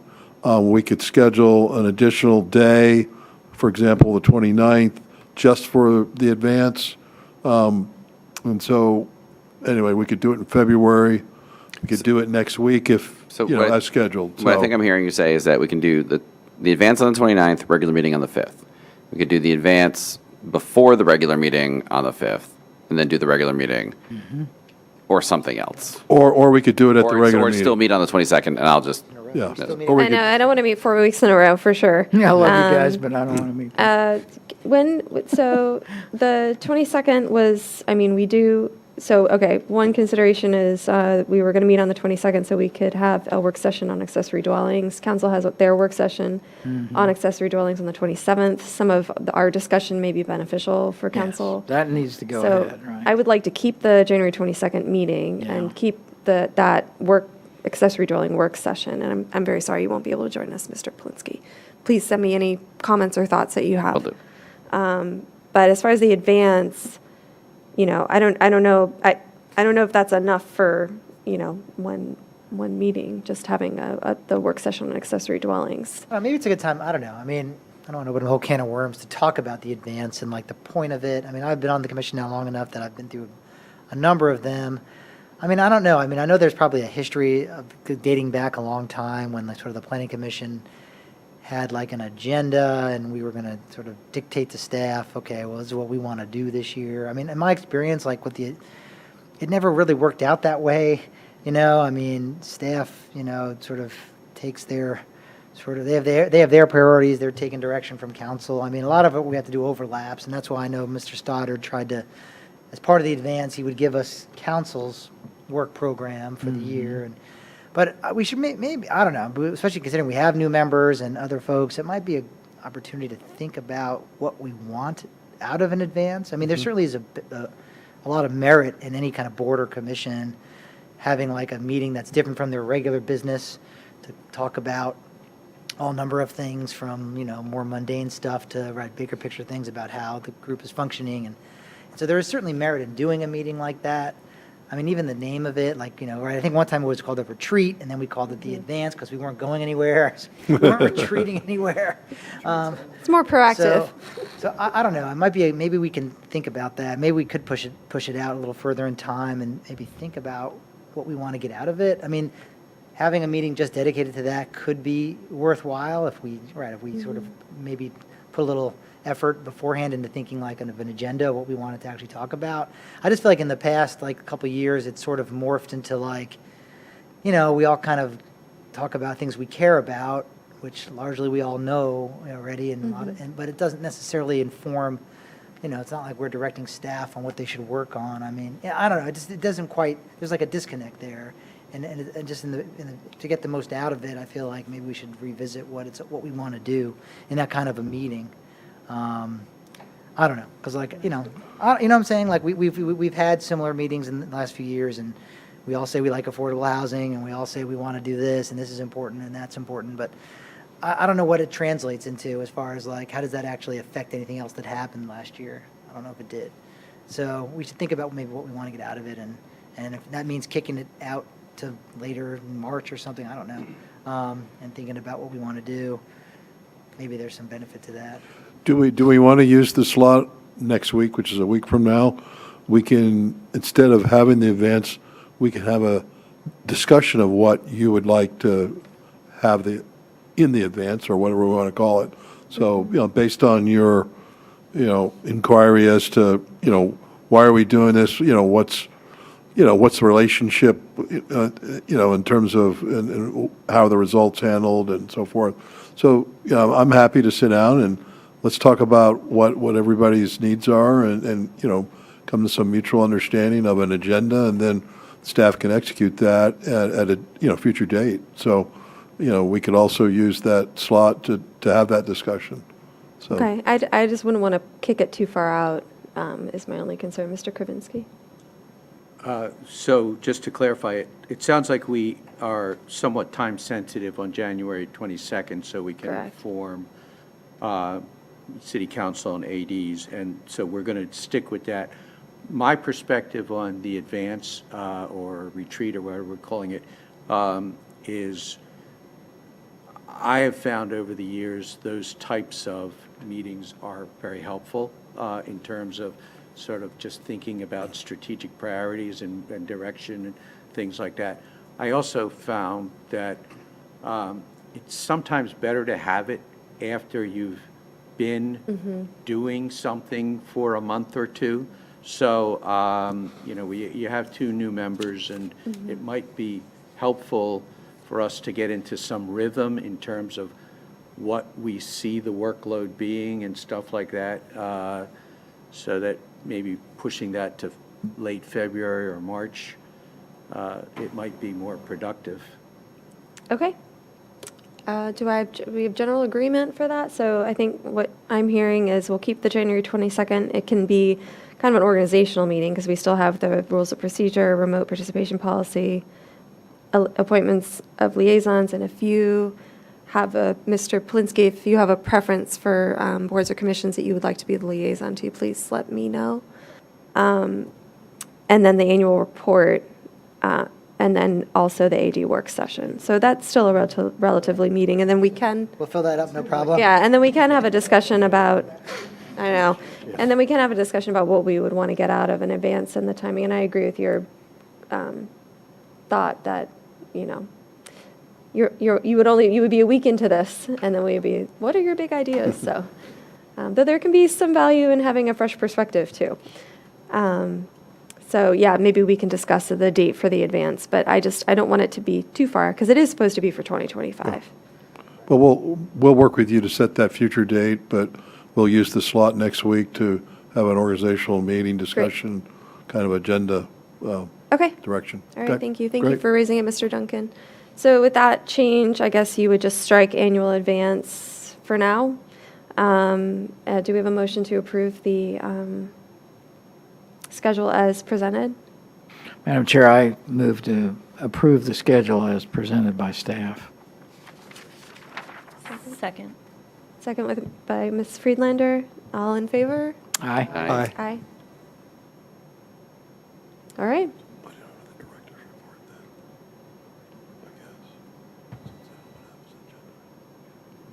So let's see. Where are we? Before we leave that, just could we make sure that focus and whatever other city postings and so forth get straight, when we're going to be meeting over the next 2 or 3 weeks. Sometimes they list meetings that ghosted away and they still show up on that roster, so. All right, so the next item on our agenda, 6E, is our minutes from our December 18th meeting. Any changes to these? If not, is there a motion to approve? So moved. Second? Second. Second by Mr. Duncan. All in favor? Aye. Aye. Aye. All right, minutes are approved. So now I think we can move to our work session. We're running a little behind. And this is the Accessory Dwellings Board and Commission listening session. So now, Mr. Fuller. Yeah, who are we listening to? Just saying. Thank you. So tonight, we have scheduled a listening session for the city board and commissions to send reps regarding the proposed zoning ordinance amendments to the city's accessory dwelling unit regulations.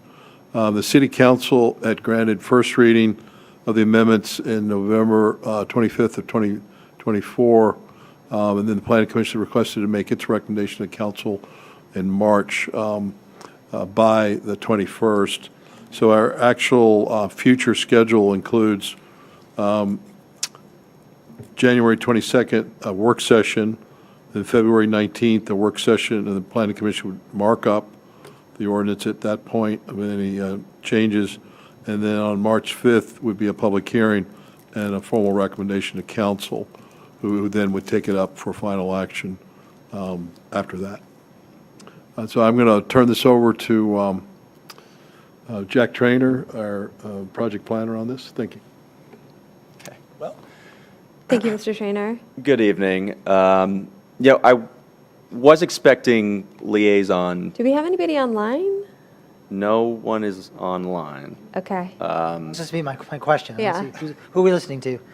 We can listen Right. to Mr. Trainer. We listened, but I don't think that was the point. Yeah. This Yeah. was, right, this was advertised as your, peer group's time to come and address the commission on the regulations that city council granted first reading to. I think we did have, we've got one representative back here. So maybe for the, maybe before opening it up to the board and commission liaisons, and maybe for the benefit of the two new planning commissioners, it might be helpful to run through what those regulations are that city council granted first reading to. And then there's a couple updates to the staff report that I want to highlight. Nothing in the proposals changed since planning commission's last work session, but there's some new information that I think could be beneficial to cover in advance of any discussion tonight and into planning commission's next work session next week. So we have just kind of an abridged version of the presentation we've been using at the open house meetings and several presentations. This is something the planning commission is probably really, and I know several planning commissions that have come to those open house meetings, so I want to say thank you for coming to those. So this will look kind of familiar, but again, for the benefit of the new members, accessory dwellings are independent living facilities located on the same lot as a single-family home.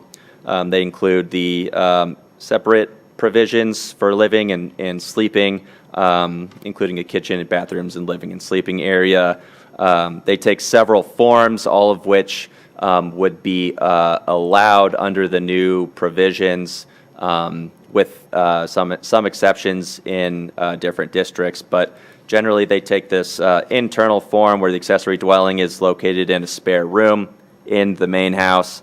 There's the attached bumped-out version where a kind of addition is put on the main house for the purposes of having a separate dwelling unit. There's a garage conversion where the garage retains either the car storage area below and the accessory dwelling is installed on top. And then there's also the method where the entire garage structure itself is converted into an accessory dwelling, whether that's attached or detached. And then lastly, probably the most commonly thought of form is the detached new construction, where a entirely new accessory building is constructed on the same lot as a single-family home. So several benefits are commonly identified in communities that allow accessory dwellings.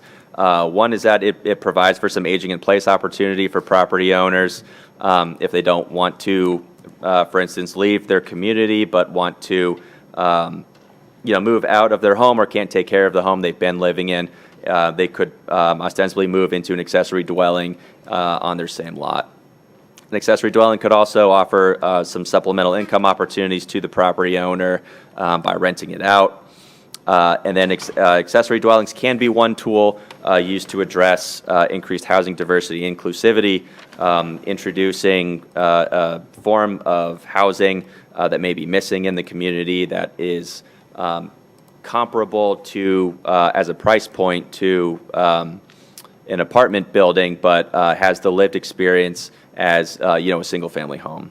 And so offering that option can be attractive to folks in different or transitioning life stages.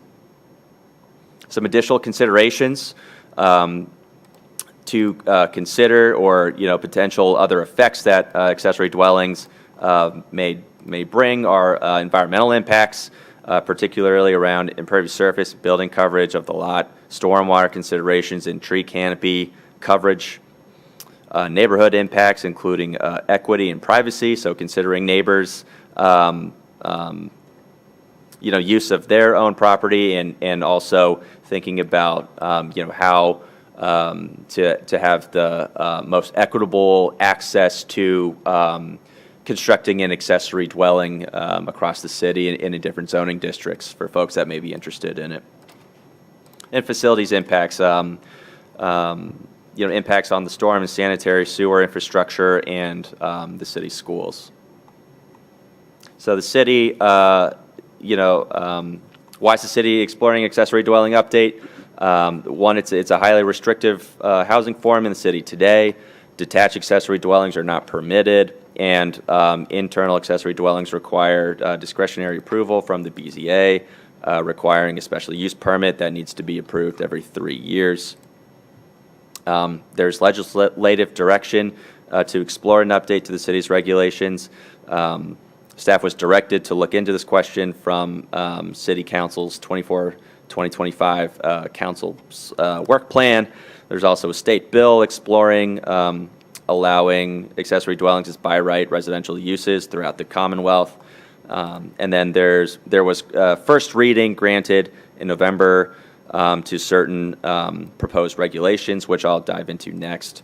And then lastly, several neighboring jurisdictions have updated their accessory dwellings in the last 10 years. So moving into, what the current proposal is, that kind of the bulk of the conversation, I think tonight and especially next week, we'll focus on. These are the kind of main components of what council granted first reading to. So beginning with interior square footage, the proposed amendment is allowing a maximum accessory dwelling square footage of the lesser of either 50% of the primary dwelling square footage or 1,000 square feet.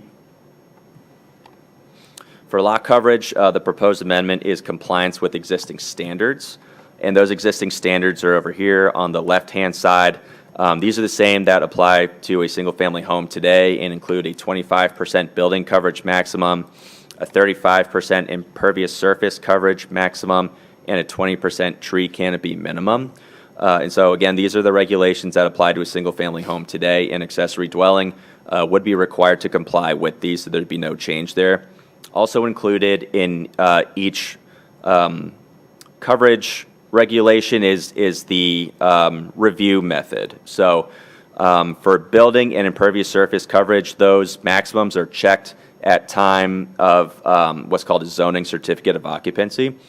So when someone comes into and says they want to build an accessory dwelling, they show us their plans. The zoning administrator checks for zoning compliance there, and in that process checks that the proposed coverage wouldn't exceed these two things. For tree canopy minimum, 20% tree canopy minimum, that check only triggered when a grading plan is required. And a grading plan basically is a plan that shows what the stormwater impact will be from that development. And that gets triggered when 2,500 square feet of area gets disturbed. And land disturbance has a kind of wide and far-ranging definition. Basically, all sorts of different construction activities and staging go into the consideration for what disturbance area is. But again, I just want to flag that that 20% tree canopy minimum, again, only comes into play if the accessory dwelling would disturb that 2,500 square feet or more. So moving on for location or the zoning districts that would be eligible for an accessory dwelling, the proposed amendment is to allow accessory dwellings as by right accessory uses to single-family homes in the R1A and R1B zoning districts, and keep the conditional use for RM districts. In this, and it might be a little difficult to see, but we have a zoning map here that shows where the R1A and B and M districts are. Covers most of the city's neighborhoods. Sorry, I just had a quick question. Sure. Back a slide. I'm thinking slide. Yeah. Lot coverage? Yeah, the block coverage. Do we have any sort of numbers on the number of houses that could take an ADU, an attached ADU, based on current lot coverage? Like, do we know that? It's coming up. Oh, all right. Yeah, There you go. it's in the staff report, but the short answer is staff estimates that about half of residential lots in the R1A and R1B district have the available lot coverage under those maximums to accommodate 300 square feet. So if you're able to put another half story on that, you're approaching 500 square feet, which could be a livable area. But I'm happy to talk more about that analysis. But If I'm giving you a segue, then take it, but otherwise we can just wait till it gets there. Sure. Okay. Parking. The proposal is not requiring any off-street parking spaces for accessory dwellings. The single-family home would be required to retain the one off-street parking space that it's required to have. So even if that space gets displaced from construction of the accessory dwelling, that single-family home would be required to replace it. So there would always be at least one off-street parking space for the single-family home and the accessory dwelling together.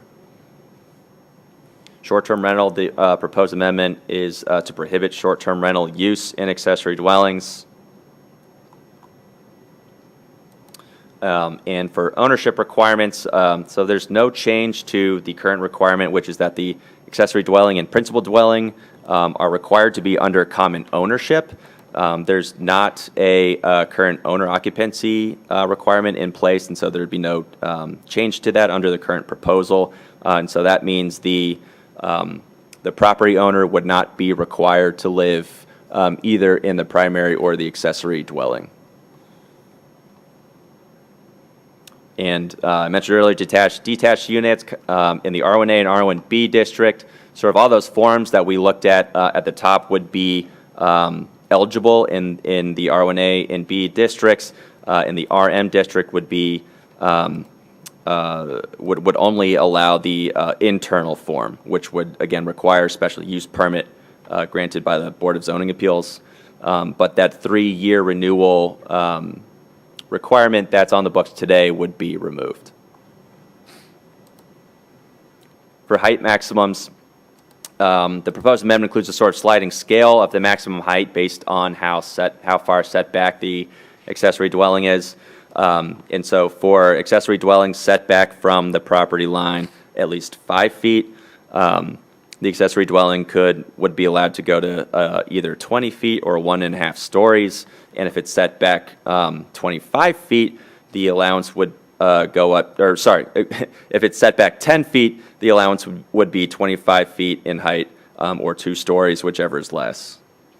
There's also an added caveat that the accessory dwelling would not be permitted to be taller than the principal dwelling. So even if the principal dwelling is, if the principal dwelling is shorter than either of these allowances, the accessory dwelling could not exceed that height, even if it meets the setback requirements. So again, setbacks, either 5 or 10 feet, depending on what the proposed height is for the accessory dwelling. Internal and attached forms would be required to comply with those setbacks that the single-family home are subject to as part of the same structure. This is just a diagram showing, a 5-foot setback in that rear lot yard. The accessory dwelling's obviously back here with the principal in the front, and the shaded area shows the kind of 5-foot separation from the rear and side lot line.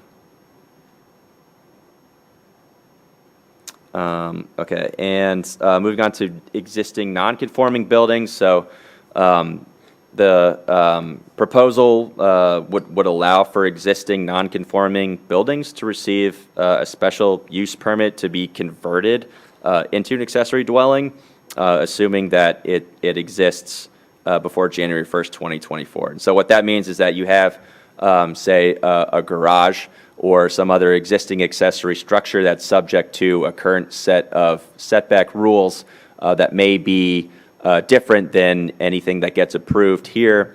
And so in order to be converted into an accessory dwelling, that would have to get, again, a special use permit granted from the Board of Zoning Appeals. And so that wouldn't be a by right process if it's doesn't meet the setback or height requirements that an accessory dwelling would be required to meet. And lastly, the approval process. I've kind of mentioned this kind of throughout the presentation, but the proposal would be by right allowances as accessory uses in the R1A and R1B districts, conditional use requiring a special use permit for internal forms in the RM district, and each lot would be restricted to one accessory dwelling on their lot, regardless of form. And then wrapping up here, we've included this slide to show, again, the kind of available lot coverage by neighborhood, by impervious surface coverage. And so the lighter the shade of blue here, the kind of less space is available. The darker, the more room under that 35% impervious surface cap there is. In terms of projection in numbers that staff would anticipate seeing in the city, at least under the current regulations, again, staff calculated that approximately half of the residential properties in R1A and R1B have space for a detached accessory dwelling based on that 300 square foot building footprint. We also looked at generation rates in neighboring jurisdictions, and found that about 10% of all new single-family homes, result in an accessory dwelling.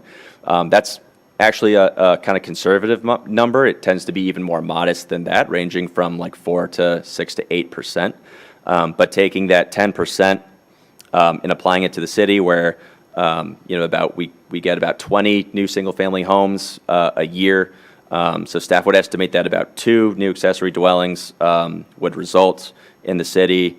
Notwithstanding any potential pent-up demand, there may be that, may see higher numbers than that in the kind of immediate years, but would be expected to kind of taper off to that approximation of 2. Can I ask a question about property taxes? For a property that added an accessory dwelling unit, would they be subject to any additional taxes other than any enhancement to the value of the property, and the property taxes that would come with it? Are they taxed separately, or since they're by right, they're part of the property, it's the total property tax?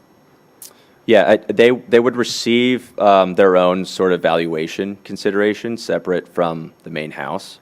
And so, like, it would be considered a separate improvement. And so that improvement would receive its own valuation, but there'd still be single property value. Whoever owns the property would be responsible for both the primary house and the accessory dwelling unit. It would be Correct. one property value. That's correct, yeah. So the accessory dwelling and the principal dwelling would be required to remain under common ownership. So they'd be owned by the same person. So the property owner would receive the bill. Yeah. Thanks. Thanks. And so I'll just wrap up this part of the presentation with the public engagement schedule. This really started a year ago with the kind of scoping conversations, and moving into the spring and early summer, we started the initial public engagement with boards and commission meetings. We held 2 kind of open house meetings about, again, the kind of very conceptual conversations about accessory dwellings in July, and moved into the draft framework where some of the bare bones of the proposal came about with initial research. City Council Planning Commission had a couple work sessions on that, and we held 2 more open house meetings in September. Based on the feedback received and building on the feedback from each previous section, staff generated the draft code, which eventually made its way to council and we received that first reading in November. So now we're moving into the formal consideration period here, where final consideration from City Council is anticipated at their March 24th meeting. The Planning Commission has its public hearing scheduled for March 5th. So between now and March 5th, this week we wrapped up our last 2 open house meetings to again walk through what the proposal is. Tonight is, the scheduled board and commission listening session for the Planning Commission, with the Planning Commission scheduled to hold its own work session next week. That's January 22nd. City Council has a scheduled work session January 27th, and Planning Commission's final work session is scheduled for March 19th. So in terms of the staff report, I think it might be helpful to just kind of go through some of the updated information, which is in gray. We included this, as was discussed, as sort of summary table of some of the discussion points held at that Planning Commission's December 4th work session to help aid in the comments received tonight from Board and Commission liaisons. Staff also, provided a sort of response when appropriate. But so this is more about discussion topics than any specific part of the proposal. So the other kind of major piece is that we have updated the fiscal impact analysis, which I'll get to next, but that was sort of informed by working with the city's assessor's office about some of these existing improvements in the community that resemble accessory dwellings. They basically fall just short of being considered an accessory dwelling under the zoning code. That basically means they check all the boxes except maybe having a stove. And so these are, for the most part, separate, standalone accessory structures that the city's assessor's office does, consider accessory dwellings, interestingly, but it doesn't have the same meaning under the zoning ordinance. And so we used these examples as kind of the most, the kind of best data to understand how what to expect from a fiscal impact analysis from the zoning updates. And so there were 31 identified structures. We included what those sizes were here. The 75% of these structures were about 600 square feet or smaller. That's total gross floor area. And I think there were 4 existing structures that were over 1,000 square feet. So for the most part, these were 0 or 1 bedroom structures. And so again, this is what these structures and their sort of valuation is what informs the kind of fiscal impact analysis that staff ran. The city has a standard model that it uses for different development types, and the accessory dwellings fiscal impact is unique in a lot of ways. There's a lot of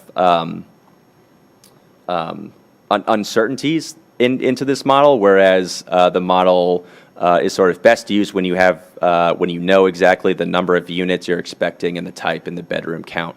But there's a lot of again uncertainties known here, and so staff used sort of as a most sort of relevant housing type a residential condo unit, and kind of all the inputs that go into that to kind of spit out what the fiscal impact would be according to different sizes and bedroom counts. And so what that model returned is that 0 and 1 bedroom accessory dwellings with the average size that we observed in the community returned a positive fiscal impact, but approaching a 1,000 square foot unit where you could have ostensibly 2 bedrooms and more inhabitants, there's more costs to the city, and that returned a negative fiscal impact. So again, the average floor area of the improvements that we saw today was 560 square feet, and so that would remain somewhere in between the 0 and 1 bedroom. The current proposal does include allowing up to 1,000 square feet, which could include 2 bedrooms. And so that's why it's important to consider the fiscal impact along with everything else in the proposal. So that's the extent of the new information that I just wanted to flag in the staff report. And Madam Chair, I'll turn it back to you now. Thank you. All right, great. So we do have one chair from one of our boards and commissions here. Can I ask, before we welcome Mr. Sharizi, can I ask, was there an email that was sent out to the boards and commissions or to the staff liaisons? Or? Staff liaisons were notified multiple times about this date, several weeks in advance. Yeah. So I apologize that the turnout is what it is. No, it's not your fault, Mr. Trainer. I guess I'm just, disappointed that we won't get some good feedback for us and for City Council. So, but we do have one board and commission member here. Mr. Sharizi, were you informed of the event? Maybe we can welcome you if you would like to speak. But curious about the notification for you. Yes, I was asked to be here by Kurt, and I'm just so committed to the Planning Commission and the City of Falls Church that I really showed up. So welcome. I'm happy to go through my points if you're ready for that, Madam Chair. Are there any sort of like time limit or anything like that we need to keep in mind for this? It's not very long. Yeah. I don't imagine it will be. Okay, great. Please proceed. Thank you. Okay. First, just a note, the ESC, the Environmental Sustainability Council, was asked to look at the accessory dwelling updates. We did that in October. The plan has since been updated, and we were expecting that to be presented to us in December. But due to staff availability, our December meeting was canceled, and we haven't had the updated version presented to us at a meeting. Our January meeting is tomorrow, so we don't have a official memo or endorsement yet, but I hope to do that tomorrow and send y'all a more official memo. So what follows is comments from our members. You can also check out our minutes from our October meeting to see what, the group has said and acknowledged and approved. But this is just a collection of comments. I also asked ESC members to send me additional comments to include. And yeah, this is my summary. So again, just not anything official from the ESC, but a summary of the group's comments. So thank you. And this has all been, I emailed this full list earlier today to Jack, so hopefully y'all will see that in your inboxes at some point. But yeah, so I'll just go through this and then feel free to interrupt me or ask questions. I'm happy to get into any of the other points that were discussed. We had several lengthy discussions.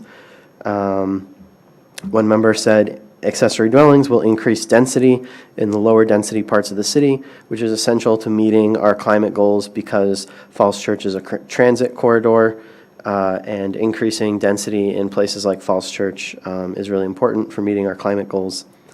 A member strongly opposed short-term rentals. Another member supported leaving short-term rentals alone for now, and increasing flexibility will mean that more get built, which is the goal. Other members gave preference to longer-term residents to use accessory dwellings. In regard to tree cover, it is our understanding that the maximum tree cover requirements possible that the state allows us to impose on single-family lots are already in effect. So wherever accessory dwellings could be built, no further requirements can be made. And because every accessory dwelling on a single-family lot has to conform to those standards, we don't expect that to have, any other negative consequences in terms of tree cover from what people are allowed to already do now. Similarly,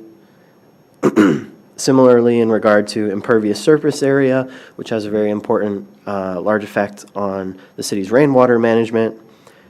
Let's see. My understanding is that with the accessory dwellings, they'll have to meet the existing surface level requirements in the city, and therefore there will be no net change in the expected impact on potential impervious surface area within the city.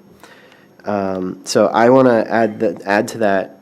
That's only true if we do not require additional parking to be built, right? So if we add parking requirements, there's going to be more parking. Currently, the city must comply with existing standards that cannot exceed the state standards. So ESC members indicated that in some areas, impervious surface area standards were not limiting enough because flooding still becomes problematic in certain areas of the city. But again, I don't think there's very much we can do about that at the moment.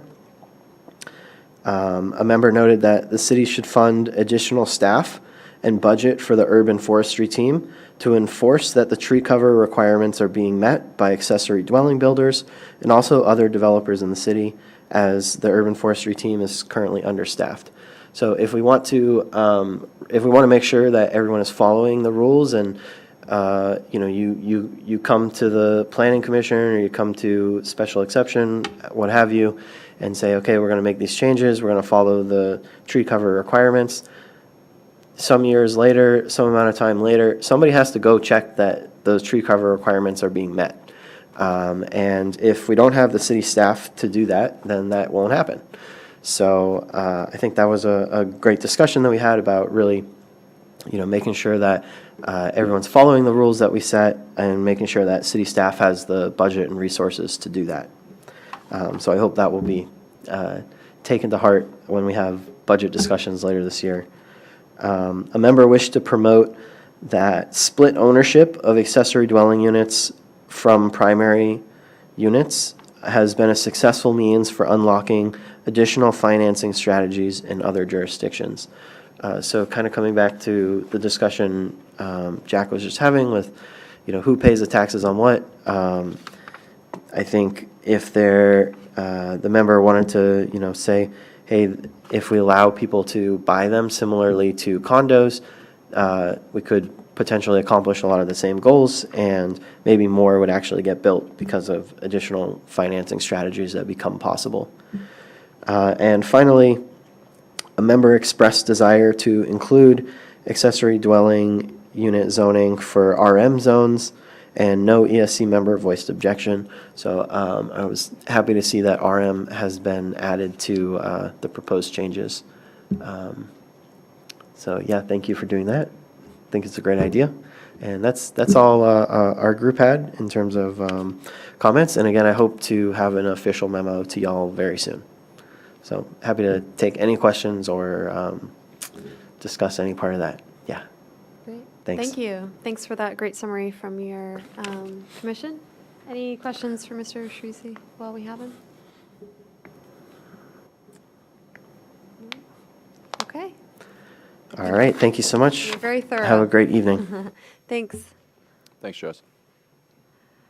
All right, so how should we proceed with the rest of this discussion? We were planning to have our own work session on this item next week, so I don't know that we necessarily want to talk about things now, but if people have maybe some quick questions, I don't know, that would help prepare us for next week's discussion. Otherwise, Madam Chair? I think we can end the item. Mr. Duncan. One quick question. The owner-occupied topic is obviously something that a lot of people are interested in. There's pros and cons and antis and fors, and yet we are getting pretty deep into this, and as far as I know, we still don't have a definitive determination of whether it is in fact legal for our jurisdiction to require owner occupation.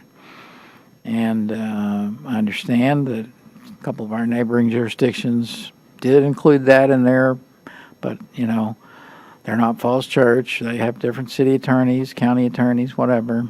I mean, my understanding is that we're guided by whatever our city attorney says we are legally allowed to do. So before we all gather together again, I would hope that we could get a clear up or down on that question, because if it's legal, then we can talk about doing it. If it's not legal, then we're wasting everybody's time by talking about it.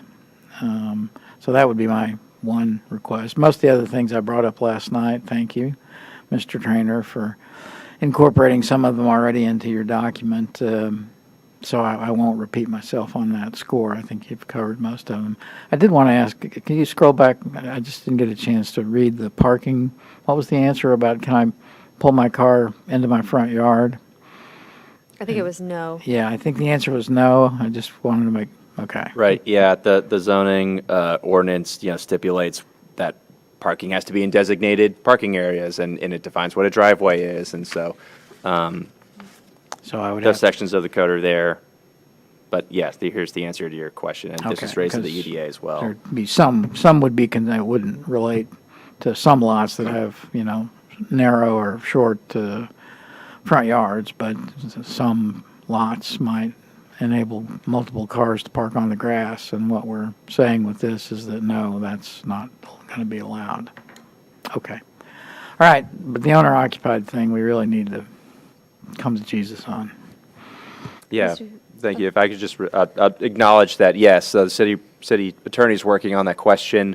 I believe she's also kind of contacted other consultants as well for to look into that question. Yeah, I would encourage you to reach out. I mean, both Arlington and Fairfax Right. have that. Yeah. Jurisdictions, many, many times our size with large legal departments.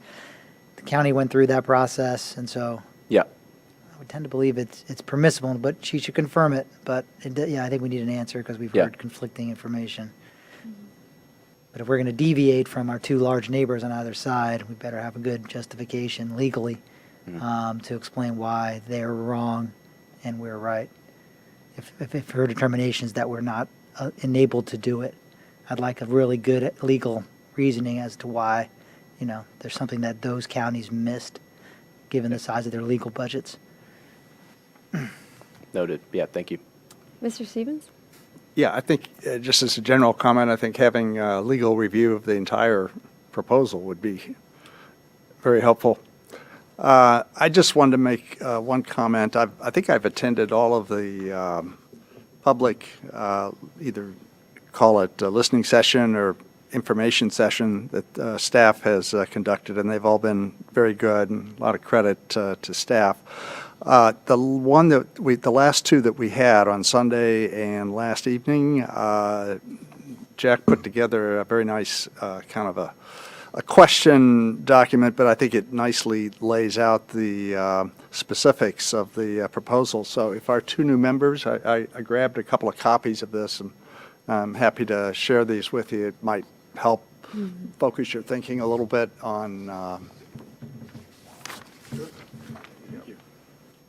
I know it's a lot to try to absorb all at once. So that's all I wanted to share for right now. Great, thank you. Ms. Friedlander? Can I just give a plug or a shout out real quick to the, we have a website set up also with all the accessory dwelling update information. I can share that with anyone or the, the two new commissioners. If you're unaware of it, it's a really great resource. It's got all the previous meeting material and meeting recordings when available there. So it's a great source to get caught up to speed as well. So I was unable to make the two open houses that were this week. I am curious what the attendance was like how many people actually were able to attend. That would be helpful to get an understanding, especially I appreciated the notes and comments from each meeting, but it really kind of begged the question, like how many people were in attendance and was it well attended? The other question is the handouts, like that would be great to be part of our agenda handouts because I wasn't there and because Mr. Stevens pulled out 2 copies, I was like, oh, well, what's in that? So it would be helpful to have that. And the presentation that you just gave, I really appreciated those graphics because the color coding of the potential lots, the potential size that people can do is really weighted towards the higher end and above what we're looking at. And so I think we really have to think about what could happen. Do we want, like what's our intent? If our intent is to promote housing for family, aging in place, things like that, and not to promote outside investment, I think we really need to rein in and take a look at that. So that would be great to have that presentation because that wasn't part of the materials that were attached to our agenda. The other I can thing, share that with you and upload it to the agenda. that would be great. Yeah, or share it with us and upload it as well. But I did wonder why, when we had a work session in December, why some of those comments weren't reflected in the chart, right? Like we were talking about height restrictions, and the height restrictions also came up in the public meeting comments, so that kind of echoed what we had already been talking about. So I was curious why that chart, like when we did the T-zones, we had the chart of what was the Planning Commission work session, what was the City Council work session, what were some other things, so you could kind of see across. So I think kind of showing that in the next work session material would be helpful so that we can kind of see the progression, because it looks like we haven't progressed since like September, November, even though we've had discussion that I thought changed and swayed some of those numbers, like the square footage, the height, the owner requirement, which, yes, there's a legal question about. So some of those things didn't really get updated in that table. So I was curious why, if there's a reason why, or is it just we're trying to find the right format still?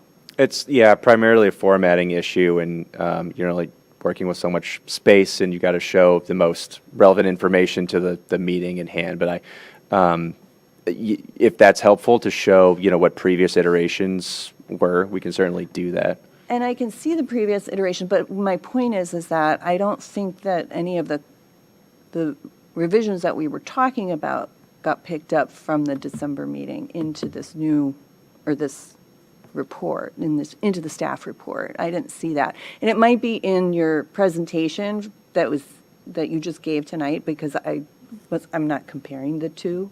So it would be good to. Oh, I see. So, yeah, right. So no, the regulations since first reading haven't changed. They will address all the comments we've received for next week's meeting. But since first reading, we've done several kind of, the planning commission's had, a work session, yet your December meeting, there's been 2 open house meetings. And so I think what you'll see in the next staff report will address the feedback received since first reading. Okay, that's what I'm getting at. Yeah. Because it doesn't look like we've. It hasn't been, right. All right. Thank you. Thank you. Just in answer to your question about attendance, I wasn't able to make the Sunday morning one, but I've been to the others, and the one on Tuesday, drew at least 6 council members and 3 planning commissioners, so I think we were at double digits on electeds and appointeds, and other folks in the room probably added up to at least another 15 or 20 maybe. Yeah, Right. it was the same on Sunday. Sunday was actually a little might bit have more. It's about 30 that were, and it was a very good discussion. Yeah, I've been struck by the It lasted quality. the full Yeah. 2 hours. The quality of Jack's presentations are great, and they're getting better every time because they get more information and they hone in on some of the questions. They haven't answered all the questions, but, we're honing in on what needs to be known for us to make an intelligent recommendation. But quality of the questions from people who are supportive and from people who are opposed has been very deep. It's helpful. Yeah, and you did a terrific job, Mr. Trainer. Thank you very much for your professionalism and all the time you're putting into this project. Mr. Kravinsky. Thanks. One question for the commissioners.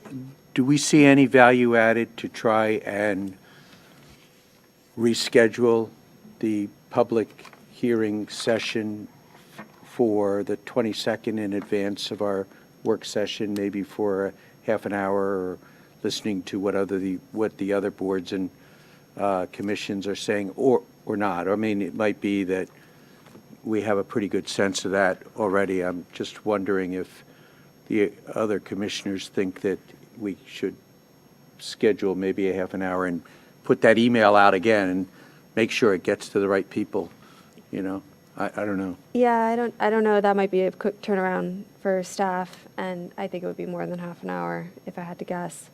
At this point, I feel like we tried to do the town hall. The purpose of this is so that staff can do one presentation and hear from all the boards and commissions at the same time, and not have to go to all of the meetings. It lengthens the process. And it's a lot of staff time, too, to do that. So that's one of the reasons. And we get a lot of that input up front. Yeah. So it's unfortunate that the staff liaisons, even despite being advised of this meeting a few times, weren't able to pass that information along to their boards and commissions. It sounds like that's what might have happened. Yeah. I'll have to, But I I'll don't have to know follow what- up, I guess. Yeah, it would be great to, it would be good to follow up. We would like to hear from boards and commissions. So I don't know if their meeting schedules, how that jibes with ours, our review. Mr. Sheehan? I would just suggest if we do another one of these, that we try to arrange our schedules so that the boards and commissions can come right at the beginning. I'm just Yeah. wondering to what degree, 9 p.m. Yeah, 9 o'clock or 9:30 was kind of an impediment. I'm sure the weather didn't help a lot tonight either. But yeah, if we could do that so that they can come in and speak at the beginning, and we can put our items a little bit further into the meeting, that might help. I mean, I don't know, are we rescheduling it? I No. thought we're not doing it. No, I don't think so. You just mean like in the future? the for future. Other things? Oh, okay. In the future. Well, I will say, I mean, I was on housing up until Monday. I was not tracking this session, so Yeah. I'm not sure the word got out. Yeah, it sounds Somehow like it something didn't happened. for whatever reason, so, which is unfortunate. Yeah. We'll still get their memos, we've already received some from some of the groups that have heard it. We've gotten their input, so they can continue to do that. Yeah, this is really more for staff, I mean, to get, an opportunity to do their presentation for them, but Right. you can send your presentation out, to them and get some feedback. Yeah. And my second question is actually for staff, and this is a procedural one, and it may be a non-starter, you can tell me if it isn't, but it seems to me like there are a number of metrics and factors, regulations that are compiled for the accessory dwelling regulation writ large, and some of them are somewhat controversial, and there seems to be a fairly wide spectrum of opinions.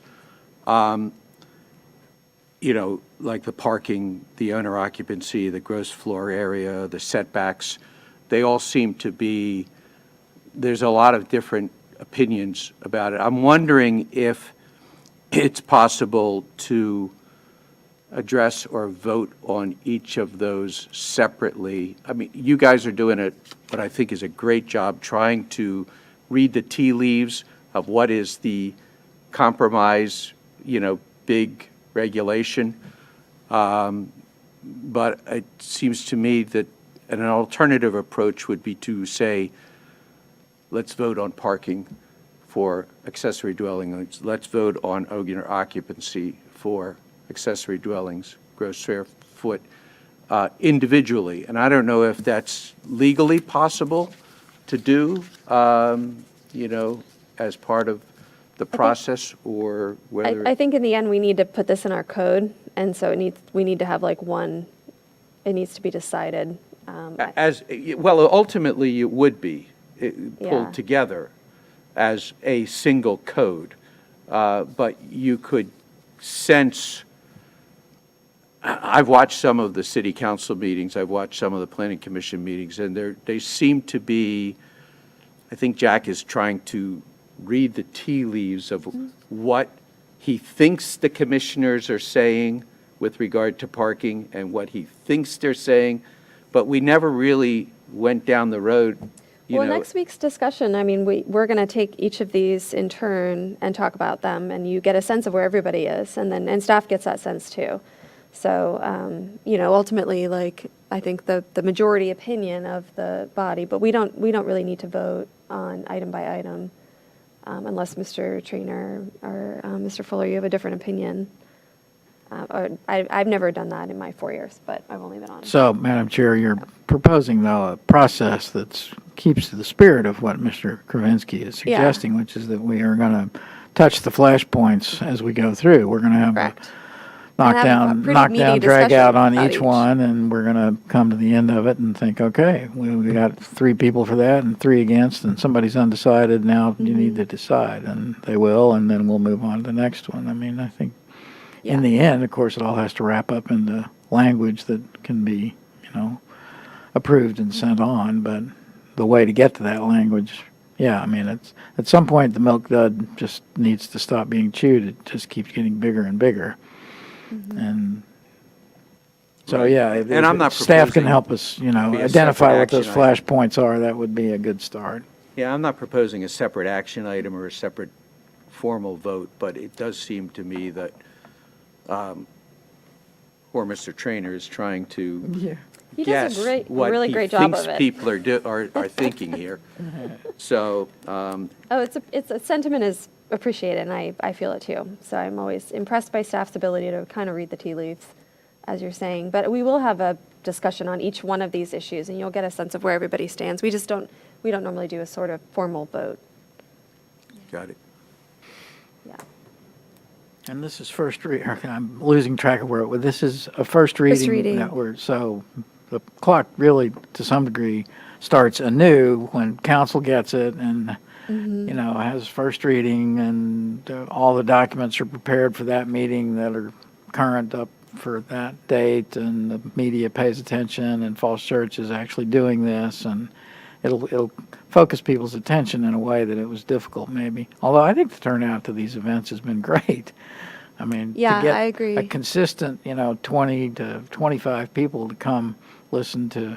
And a real variety Yeah, of perspectives. Right, people you don't see all the which is time, good. some standards, but, I mean, the event involving Mr. Krasner was the best attended, of course, because, Wasn't me, it's the other person, I think. but all the other subsequent events have been very well attended, and that's surprising, given that they were done basically all over the holiday season.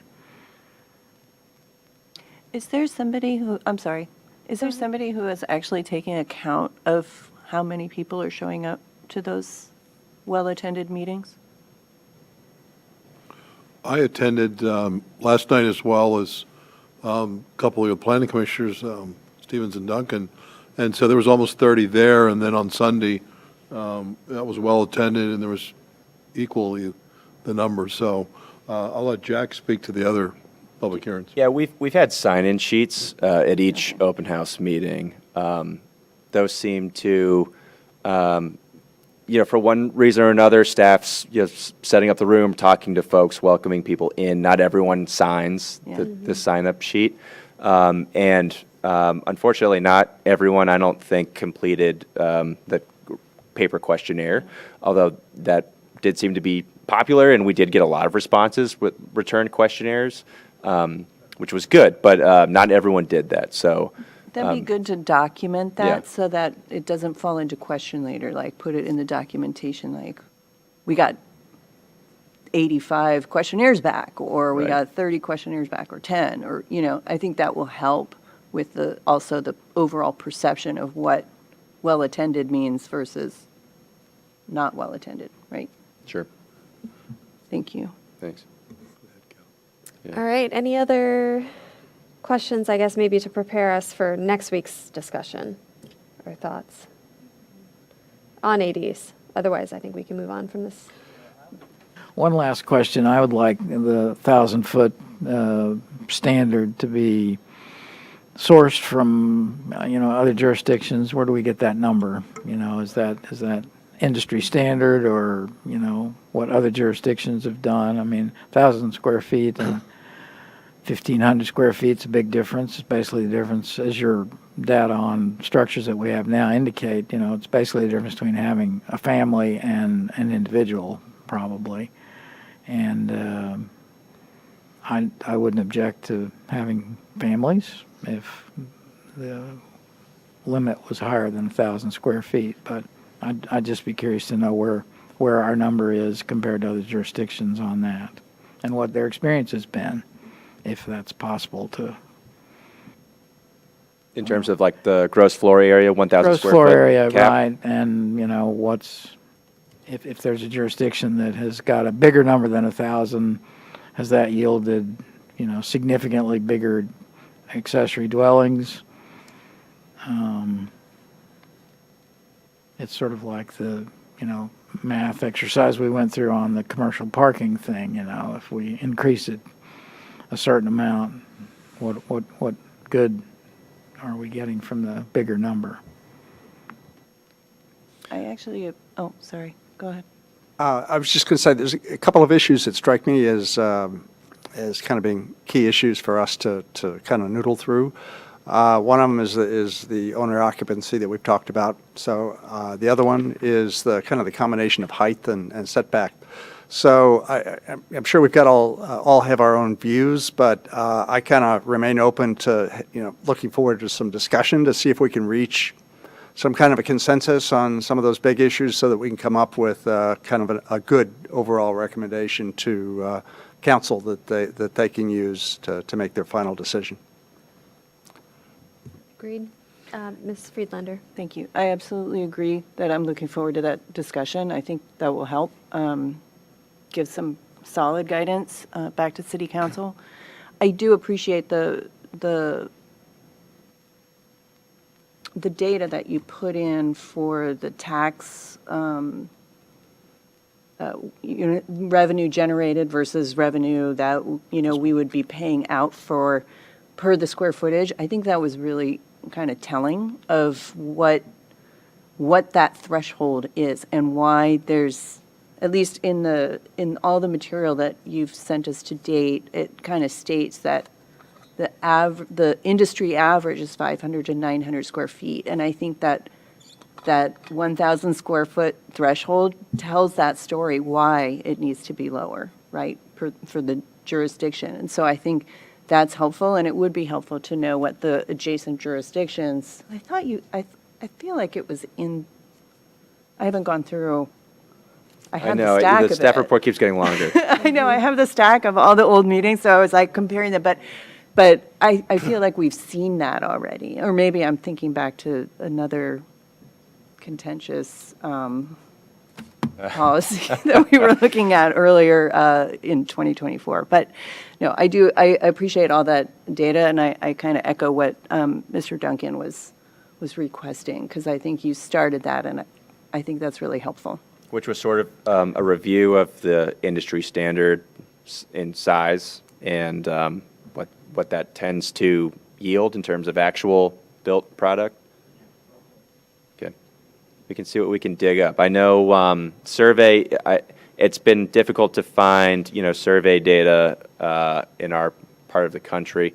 A lot of the really comprehensive accessory dwelling data is done on the West Coast because they've had policies longer, and so there's really good in-depth, all sorts of demographic breakdowns, but none of it is really geographically relevant to our area, at least from what I can find. So I'll keep looking, and certainly the regulations for our neighbors is available, but it would take some digging to look through what gets permitted and built in those places, because a lot of these jurisdictions don't have compiled reports for that kind of thing. So that information, I might not have for the turnaround for next week's meeting, since at this point, we're probably going to post on Friday to get all that together. So we can certainly do research about, what the regulations are. But in terms of actual built footprints under those different regulations, that I don't want to promise that for next meeting, but it's something, we'll keep in mind and look into. Yeah, I don't want to make an unrealistic amount of work for you. Maybe a closer to home quickie grab would be railroad cottages. Take a railroad cottage example and say, hey, it's 1,200 square feet, whatever the number is, and it's got 2 bedrooms, and it would fit in the envelope of somebody's backyard, or it wouldn't fit, or it would need to be a little smaller, or it could be bigger. I mean, that's the only comparable that I can think of that you could pull off the shelf pretty quickly. Mr. Kropinski? Thanks. Just to add on to what Mr. Stevens was saying, I think owner occupancy is a big issue. Setbacks and heights is a big issue. I also think we should probably put that gross floor area on to sort of a focus area for Tuesday's next week's meeting, so we come to some closure. I will say there seems to be a tremendous variability, and just anecdotally, the city of Phoenix just approved accessory dwellings up to 3,000 square feet for a 10,000 square foot lot, which not something we would propose, but I do think it suggests that, why is the city being as cautious as they're being? So. Madam Chair, I just want to add one thing. I'll put it in the notes. Obviously, I'm not going to be here next week. I'll shoot that to you. But I think one thing that I haven't heard, and I don't know if it's this commission's responsibility, but curious what we consider the success criteria for implementing this policy. I saw earlier we're talking about possibly 2 to 5 new dwellings a year. How do we know if this is working? So we talked a lot of discussions tonight about all the requirements that go into this project or in these conditions, and I think it's important that 6 months later, a year later, 18 months later, we're able to look back and say, yes, this is working, or we need to prioritize a shift or an adjustment, so that we have like clear guidelines from the beginning that would be able to say, give us something to look back at. That's kind of a moving target. We had, on our speaker series, it's about 6 or 7 years ago, we had a speaker from Arlington come over and speak to us on housing, but accessory dwellings. And at that point, they were not successful. They were getting very little response. And it was shortly thereafter that they changed their code, and now they are seeing, reasonably good response to that. So it's the sort of thing where, where do you start out? What's your starting point? When, and I think you're raising quite adeptly here, what are the points that will tell you whether you need to come back and make a change? I think it's a good topic the number of units for, generated is definitely going to be the primary number, but Units, also you have to revenue. consider like the experience of the people who are building these units, how easy or hard it is, and then how they're being received by the neighbors. So I think there's Right. a lot of Yeah. kind of soft factors too. surveys, like.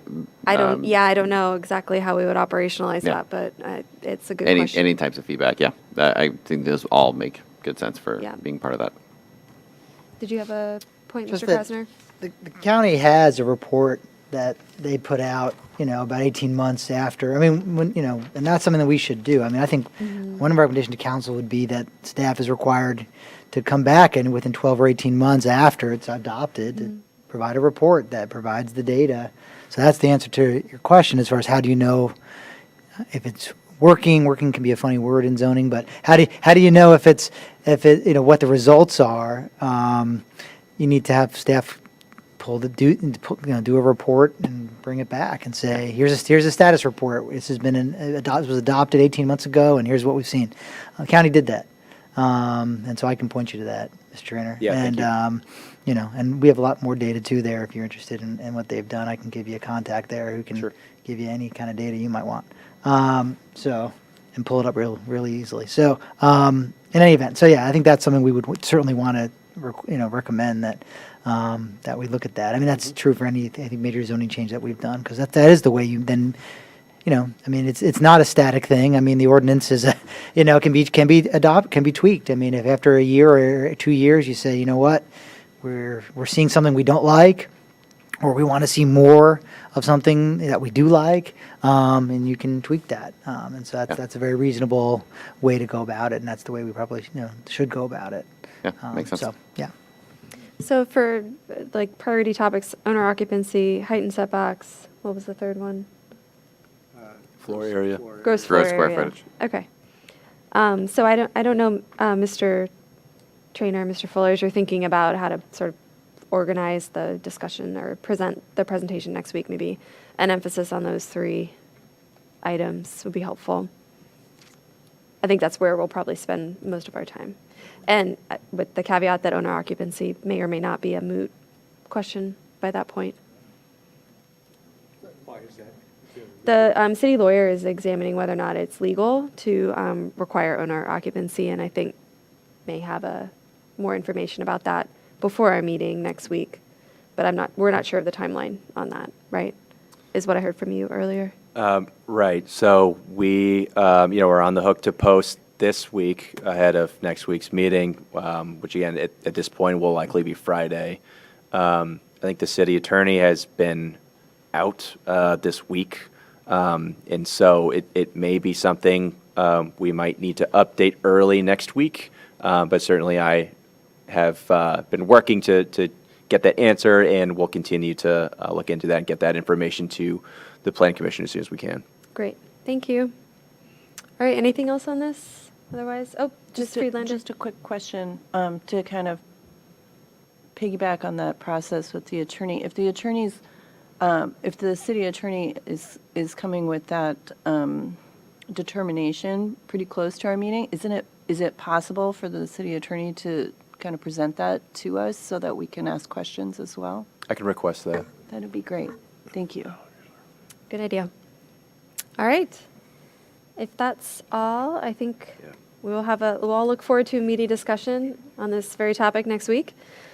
And we can move on to item 8A, any planning commissioners' reports? Mr. Stevens. Yes, both Commissioner Duncan and myself attended the EDA meeting last week, and one item I wanted to bring to your attention, they commissioned a consultant report. It's from Lisa Benjamin. She's from Newmark. And she was asked to take a look at first floor commercial uses and the need to be a bit more flexible on that. And also she addressed some parking strategies in what she was calling a post-COVID environment.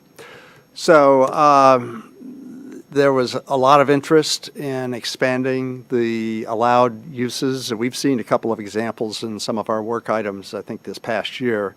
And in particular, they were focusing on things like medical, daycare, education, animal care, examples of things that aren't allowed today in ground floor uses, but given the changing marketplace, it is probably something that we should consider. And rather than doing it on a one-by-one basis, which creates a lot of uncertainty in the minds of applicants, to consider just doing that by way of a change in code. Of course, the EDA wanted us to just go ahead and make that change real quick, but I feel like it needs to be a much more deliberate effort, and it should arise through staff. So this may be something, I mean, we can also talk about this in our retreat as well, but I just thought I would share that if you're not already hearing from the EDO office as well. Becky Witzman, I'm sure, will share that information with planning as well. But anyway, it was an excellent input from Lisa Benjamin, and unfortunately, I've just got one paper copy of the report, which I'm happy to share because I've got another one for myself. Was it included in their materials? It is on their agenda, so it is available. If you look at whatever the date was last week for the EDA meeting, there should be a link there to the report. So that's it. Thank you. Any other reports? Second that motion by Mr. Stevens, particularly as it relates to daycare centers and B2. Right now we actually, I think, prohibit that use, and not quite sure why. It's allowed in one code. I think it's either B1 and not allowed in B2. Allowed one. I know they're not huge money makers, but there's more to life than just net fiscal impact. I mean, providing a necessary service which generates traffic, business for adjacent businesses, I think and there seems to be market interest in putting those kind of facilities in Falls Church because we're so family friendly. So we need to be taking advantage of that, I think, to allow those, particularly if they're homegrown kind of institutions that are looking for a place to land, as I think is the case now. Great. Thank you, Mr. Duncan. All right. Any other? Nope. So we have item 8B, the director's report. Mr. Fuller? Thank you. I'll just go over the upcoming meetings. We've talked about some of it already. And just to note, as discussed, normally we have a week turnaround. We only have one day for the next meeting due to the rescheduling we had to do this month. So particularly on the accessory dwelling units, we have the items to focus on to bring back to you. We may not have them in the next 48 hours. You do have another work session on February 14th. And so between now and then, we will get that, those responses and prioritize them in the staff report so you can focus on them. So anyway, so on January 22nd, it's basically an administrative meeting with the work session on the accessory dwelling units. And then the advance, what we can do is under the director's report, we can discuss it then rather than having it as an agenda item, if that would be okay. Discuss the director's report? Oh, no, Sorry. under the annual advance, we wanted we to. can discuss what we want. We wanted to talk about, in the meeting. Yes. what the agenda might be and things to focus on. Yep. So we could just do that under this report time? Yeah. Sounds good. Okay, so we'll organize the agenda accordingly. Then looking at the following meeting, be February 5th, we have a shadow walk, RPA waiver that Public Works has been processing, and it's a request for a waiver to the Planning Commission. This will be the first time you've seen one of these, so we'll have that ready when it's ready, and at this point, it's scheduled for that date. Yeseni Jewelers is tentatively scheduled. They're under staff review after resubmitting finally. And then the Quinn site plan should be ready for work session also on the 5th. So those are the 3 items. Then looking forward to February 19th, that's a work session night. We have 4 work sessions. The Maple and Annandale special exception, that was kind of quiet for several months, and now that's back in, and we just got it right around Christmas. So that's under staff review. Then we have the CIP started up, and so we have a work session on that. And then the affordable living policy work session, and then the final accessory dwelling unit work session with you guys. And then on March 5th, we have the accessory dwelling unit final public hearing, and then the Quinn site plan public hearing and final action. So that'll be an action night as scheduled.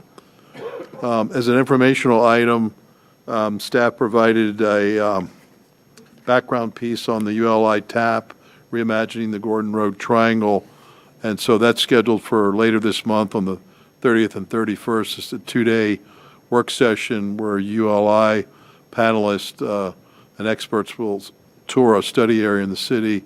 We'll have stakeholders being interviewed. We'll work collaboratively with these findings and recommendations for the area, and they'll be presented in a public forum on the last day.